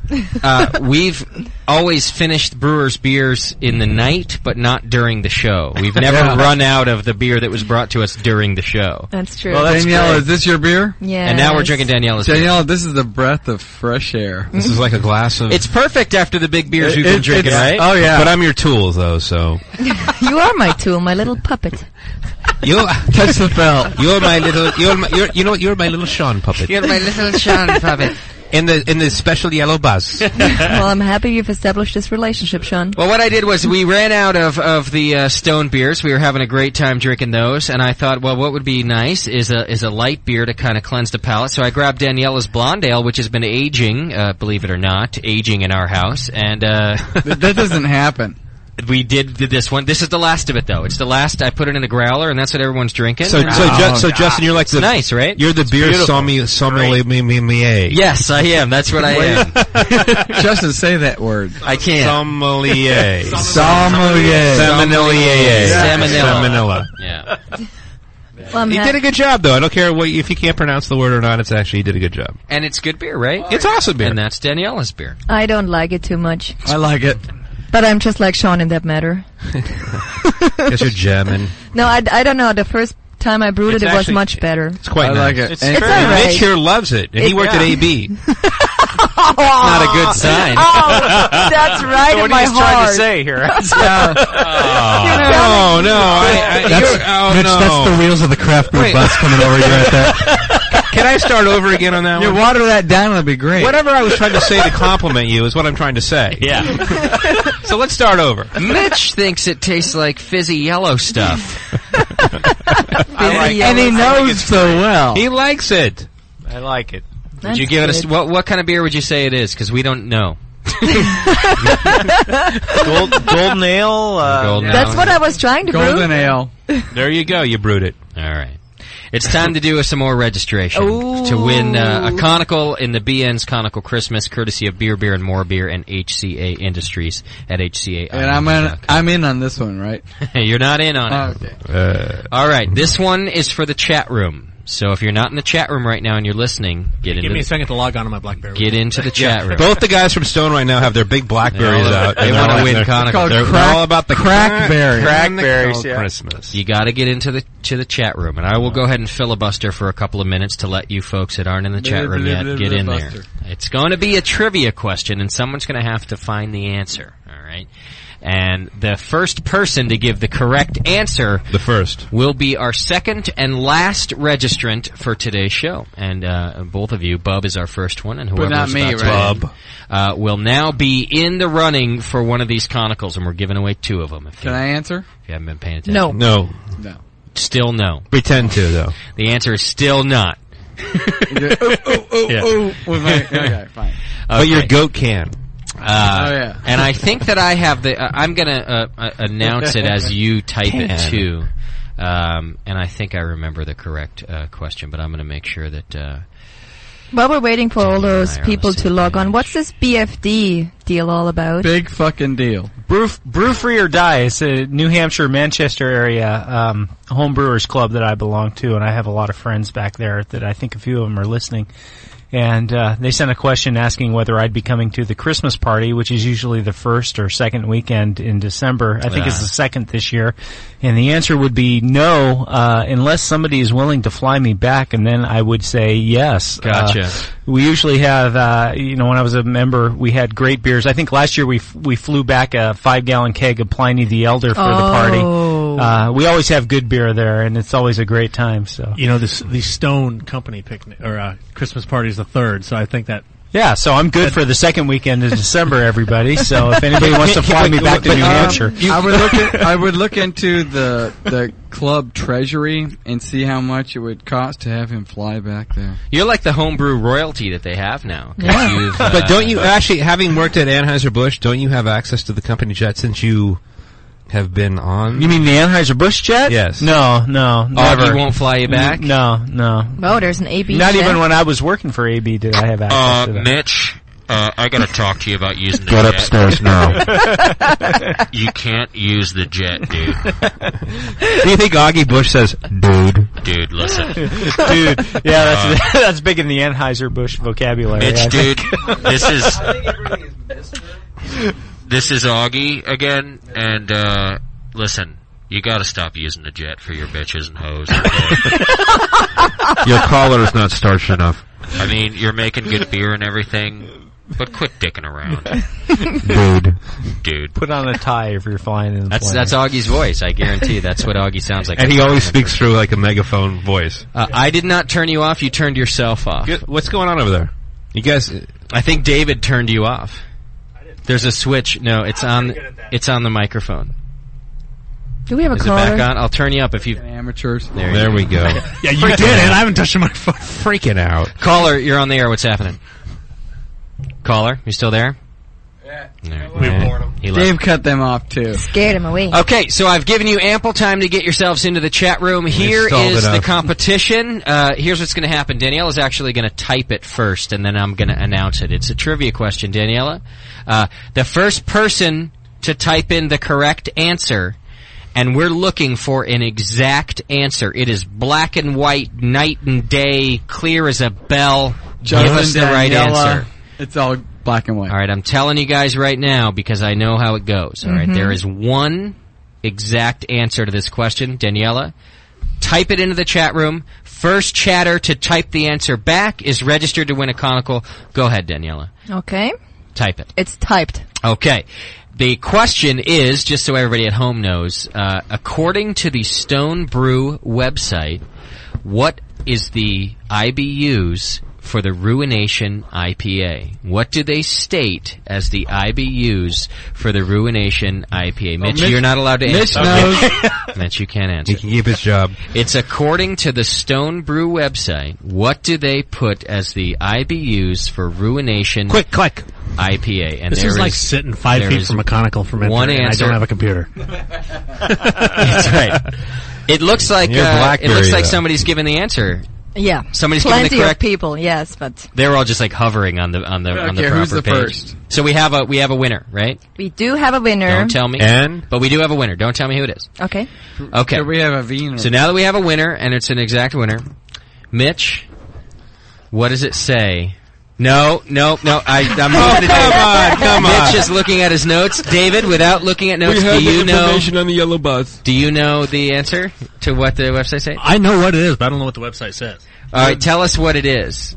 No, you can't look at the paper either. Come on. That's not fun. That's It's not 103. Fun. 103. 100 plus is the answer. That's the answer. That's exactly right. The answer is 100 plus. Daniela, who's our winner from the chat room? 462. That's his name? That's the name? I know. Yeah. That's a guy who got fed up with trying to put in a proper name. Just put a username taken. He's complaining because he just lost the audio, so he doesn't know that he won. Well, chat back to him that he won. Yes. Okay, 462 from the chat room. I am on the Star Trek Enterprise. My name is 462. I have just been registered to win a conical. Thank you. You are now registrant number 2. Doc, by the way, you turned yourself off again. Doc, what are you doing over there?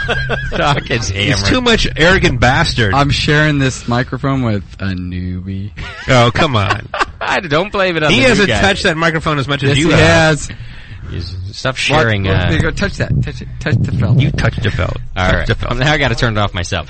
All right. We've now registered 2 people this week, and we're going to register 2 people each week on the live show. We're also going to register 1 person who listens to the archives and downloads via podcast. We will be putting clues in there. If you're listening to the podcast, you already know this because we will be inserting the clues there. So that's how you're going to win. Inserting. On that end. So every week, 2 live listeners. I encourage you to tell your friends and listen live. We'll be doing 2 more registrants next week. As of this week, we now have Bub and what is it? 462. Yes. Is that his name? Bub and 462. And I need Bob and 462 to send me an email. Yes. To Daniela at thebrewingnetwork.com. Yes. And just say that you're registered. Correct.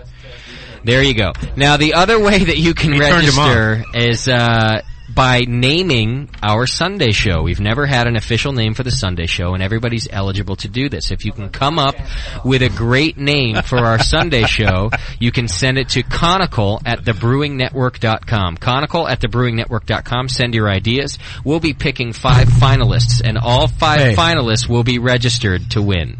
But you know what? Oh, there it is. When you turned him off, he's been like struggling over there. He doesn't take the hint. Like I didn't turn him off. Like there wasn't a reason Well, I turned you off. because you floated the idea that maybe it's a switch on the mic, so he's been like fiddling around with that for a while. He's really afraid I'm going to come over this. Right over the panel. I'm not afraid at all. I was afraid I wasn't going to get through my rules and regulations of how to win a conical. You're almost reading it like it's really frustrating. It's like you're an insurance salesman, or like it's a commercial for some sort of like medical thing. You know what? It's because I have may cause bleeding from the eyes. I have experience with what happens here, and I know the 35 emails I'm going to get about what were you talking about if I don't do it very clearly and strictly. So that's what we're doing. Well, then you look at Doc and you say, "Is a little thing?" He goes like that, and I don't talk. I didn't know that. I didn't know that was the signal. I love the fact it's now like November and like it's like the Doctoberfest love is over. It's not. It's just I have to get through the chronicle. There's so many things he said that we were all about love, and now it's like turn the microphone off on the dentist. I did. He turned himself off. I just turned it off after that. Do you remember all the stuff at the beginning of Doctober? He says you could do all that. Yeah, and I'm okay. Well, it's payback time now. That Doc. was your chance. And you know what? Bite me. That was your one chance, and you did it all. You bumped the microphone. Yeah. You dropped the glass. No, the one thing I didn't do. You didn't eat. You ate. The one thing I didn't do is like dead air time. Yeah. I want to have it's hard for you to 30 do that. seconds of dead air time. Everybody shut up. You're right. Huh? And it would just drive him insane. It does. I hate dead air. It does drive me nuts. Dead air and eating into the microphone also drives me nuts. Yeah. All right, Exactly. we're getting out of here, folks. Are we? We're going to wrap things up. Really? Yeah. No. We have to I got a couple last questions, and we're going to do Stump Stump the Brewer. the We're going to do Stump the Okay. Mitch. I do have a question here. Did you say bitch? Back to distributing real quick. People want to know, says that there's a distributor in his area, which is Pittsburgh, Pennsylvania. He said it's in his state that's a real jerk, and he won't send any good beer to his side of the state. He wants to know if you think that if people write to the brewers, it could help. Like if people write to brewers and say, contact this distributor or anything, if that would help anything. What do you think, Dave? I mean, come on, we're Stone Brewing. We're not Anheuser-Busch. We don't pull any weight. So. Yeah, so they won't care. The best thing he can do is to get wherever he goes and wants to buy those things they need to lean on the distributor. That's probably the best thing they can Plus, do. Pennsylvania's kind of a hard state in a lot of ways. Pennsylvania's weird. They've got case laws out there, right? Yeah. So you have to buy. You can't buy a single. Like if you want a 22 bottle double bastard, you need to buy a whole case of it. Oh, is that right? 12 bottles. Yeah, I was back. Actually, I did that. I was back there I was in Philly actually, middle of summer, and I was hanging out with my cousins. They were like, "Yeah, I went out. We had to go buy a case of the. You know, they just talk about like buying a 6-pack, but you have to buy a case of beer. Yeah. It's crazy. That is crazy. What's wrong with that? You can't buy anything else. Well, you know, when you're looking at something that retails for $4 a bottle, and all of a sudden you have to buy 12 of them, you don't even know if you like it. Yeah, exactly. Mm-hmm. Yeah, that's a problem. That's true. Well, that's why you put out the 22 ounces, because I don't want to commit to a 6-pack of something I don't like. You still gotta buy a case. I will buy a 22 ouncer just to try it out. I don't like committing unless you know it's going to put out. Pennsylvania, you can't buy a single 22 ounce. You have to buy 12 of them. All right, another question. Somebody's asking about the smoked Indian. The smoked Indian is something we do. I don't condone that. That sounds like a torture technique. Or smoking Indian. It's something we do kind of for fun at the brewery. We blend a little bit of porter, our stone smoked porter, into our IPA. Okay. And so people want to know if you're ever going to bottle that. I don't see it happening. Probably not. We'll see. How is it, that blend? Is it nice? Yeah, it's pretty good. I'd rather have one or the other, but Okay. I'm not everybody. A lot of people really like it. So it's interesting. Yes. Okay. Yes. Now, what is it? We've never actually made a keg of this. You just do it like in pint glasses. It's exactly. We just do it. A lot of people come into our store and ask for it. That blend in their growler. Okay. And they'll take a growler home of it. Oh, cool. Oh, apparently it's popular if they're asking about it too. Oh yeah, it's real popular. Okay. Yeah. Now I've heard this thing about down at your brewery that you do this thing for like people that are in a club or something like that, where they can come in and you have like special beers that are available by the growler or something like that, or there's some sort of program that you're operating down there that if you actually go to the brewery during certain times of the year and you can get like special beers. That You guys have a normally people secret can't get. stash? No secret stash, but what we do is what we've been doing over the summer and this fall is on Wednesdays we'll do a cask of something that's kind of a little different. We'll take one of our standard beers and add something a little different to it, like a different kind of hop and do a double dry hop or something like that. And we do the same thing on the weekends. We do special growler fills, like we'll take our IPA and then do an additional dry hop with a different hop variety, and then let people take growlers of that home. Cool. Yeah, it's a lot of fun for us, and we like doing it, and it's kind of a good avenue for us to experiment with different flavors and things like that. Okay. I think another thing, what the question you might have been asking, we do with the 3-liter bottles. Yeah. If you bring those back to the brewery, we can refill them. Oh, nice. Here's the catch. The state has jumped in, of course, Ah. and we can only put into that Bastards. bottle what is on the label. So it has to be double bastard, and we only have it once a year anyway. So You guys cheat on that though? Like if I No. go in and ask for something else? no. You think he's going to say that right now? What if I talk really quiet? We like this? never cheat. Nope. There's like Bill from the ABC going right. Let's go down and check it out right now. It's all legit. This is Augie Bush. They have guys out there. I was thinking looking. if I come in with my 3-liter bottle that's labeled Arrogant Bastard, if I could get something else in it, what do you think, dude? Nope. We got Justin coming in. Look, Even if I come in on the private jet. He's not leaving with what he came in with. This is still Augie Bush. Listen, you remember that wife I gave you? Just wondering if I could get something else in there. Nope. Wow. Even if I come in the private jet. Yeah. And I fly you to the homebrew conference in New Hampshire. Wait a minute. No. Even Augie can't do it, huh? Wow, that's pretty I'm strict. picturing Augie Bush sitting at this big mahogany desk trying to figure out how to get Arrogant Bastard. I don't think it's going to happen. Yeah. Howard Hughes was a freak too. I try to picture what does Augie Bush do every day. He goes like this a lot. Listen, dude. This is Augie Bush again. Where can I get me some Arrogant Bastard? I mean, I like the Budweiser stuff because I sell a shitload of it. But I really could use some good beer right now. So, with the Vinny puppet, you guys need an Augie puppet with the starch, with the starch white collars. Good idea. There you go. Yeah. definitely. We do. Yeah, he's got to be all sort of real, like dapered and, yeah. Always yelling at you guys having too much fun. Yeah. I can see the Augie puppet coming in. I'm into sodomy and Kafka. Where do I get the arrogant bastard? Oh, Sean. I'm sorry, Augie, I love you. Oh, yeah. Sean O'Sullivan, 21st Amendment. What do you want to buy me out? I'm there for you. I'm actually concerned because I picture Augie as like the mafia. Like I'm very in the beer world. Like I feel like he's I heard about you. I feel like he's everywhere. The TBN will go down now. Justin, this is Augie. He has an intercom to everywhere. Listen, I just want you to know that I heard your show, and I don't appreciate it. You're right about the wives thing. Let's go to the flip side of the whole thing, and he knows not what is going on. He just drives that short bus around. he has no clue to what's going on. No company like that's driving. The best thing is that think about it that you're like in your studio here at 2 o'clock in the morning, sending out your newsletter like you did last night. Yeah, what was up with that, by the way? Yeah, that's very strange. And there's a big megaphone in here, and it comes in like this. Justin? Yeah. Why are you up right now?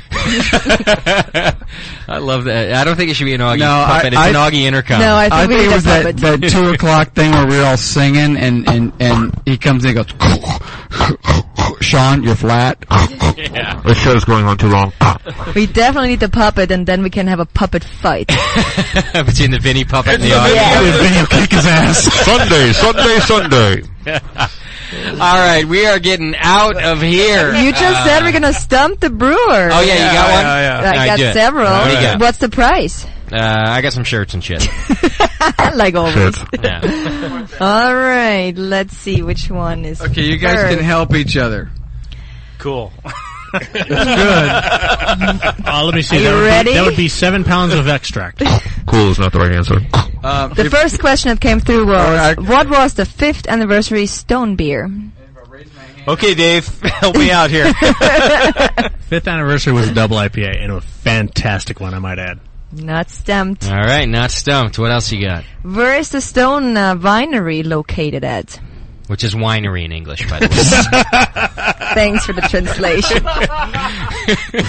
Sean, get out of my studio. That has nothing to do with the Stone Brewing Company. There's no Stone Winery? Well, there may be, but it has nothing to do with the Stone Brewing. It's not affiliated? No. Okay. All right. Not stumped. This is Augie. Not stumped.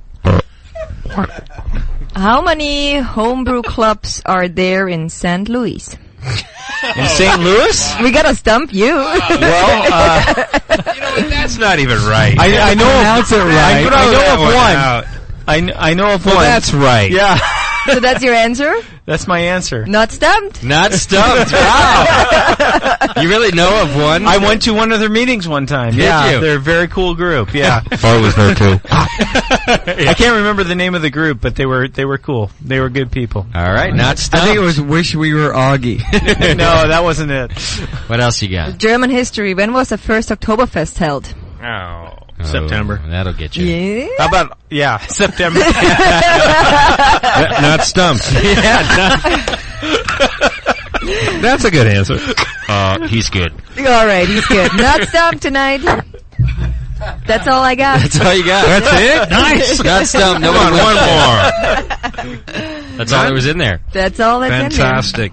Usually it's things like mash temps, and we get all that. Yeah, I could answer those pretty easily. But in there. Yeah, there was one. What is the average mash temp in Germany? The average mash temp? That's in Celsius. Yeah, remember to I'm convert going to that. stop the outro. Yeah.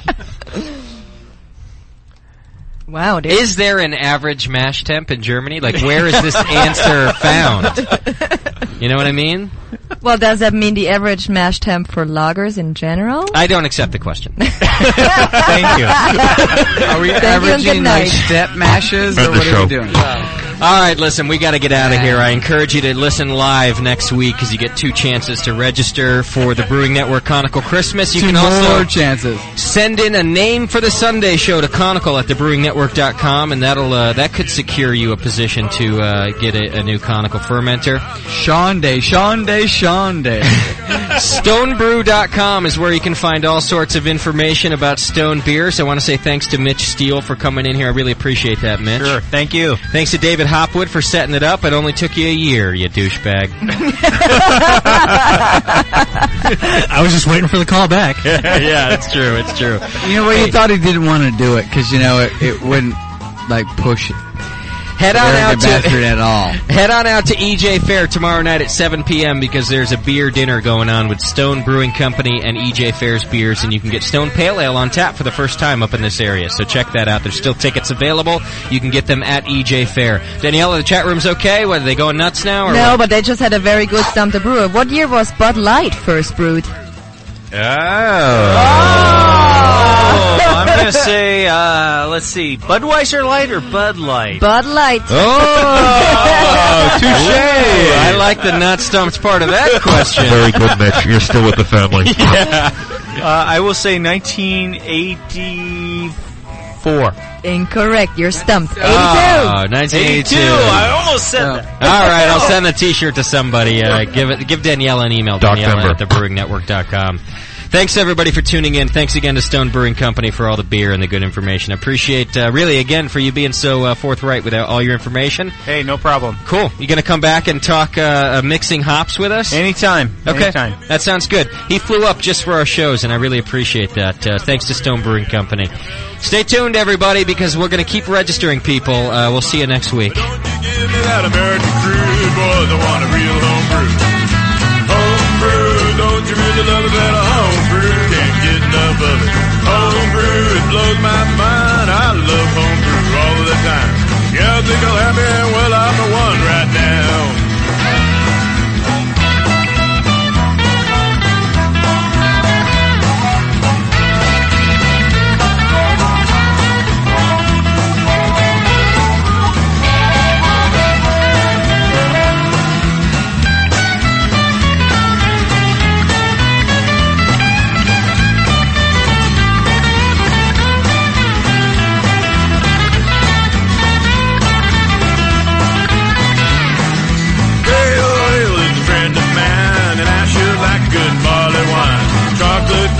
Cherry stout, yeah, you know what I am talking about.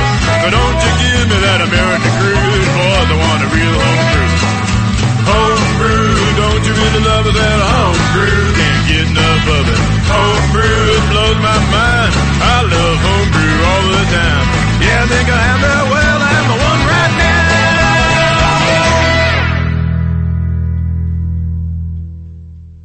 Listeners, Brewcaster D with your last clue of the day. When you have the answer, send it to conical@thebrewingnetwork.com and send it fast because the first one to do it registers. Your clue is a forum user registered in October.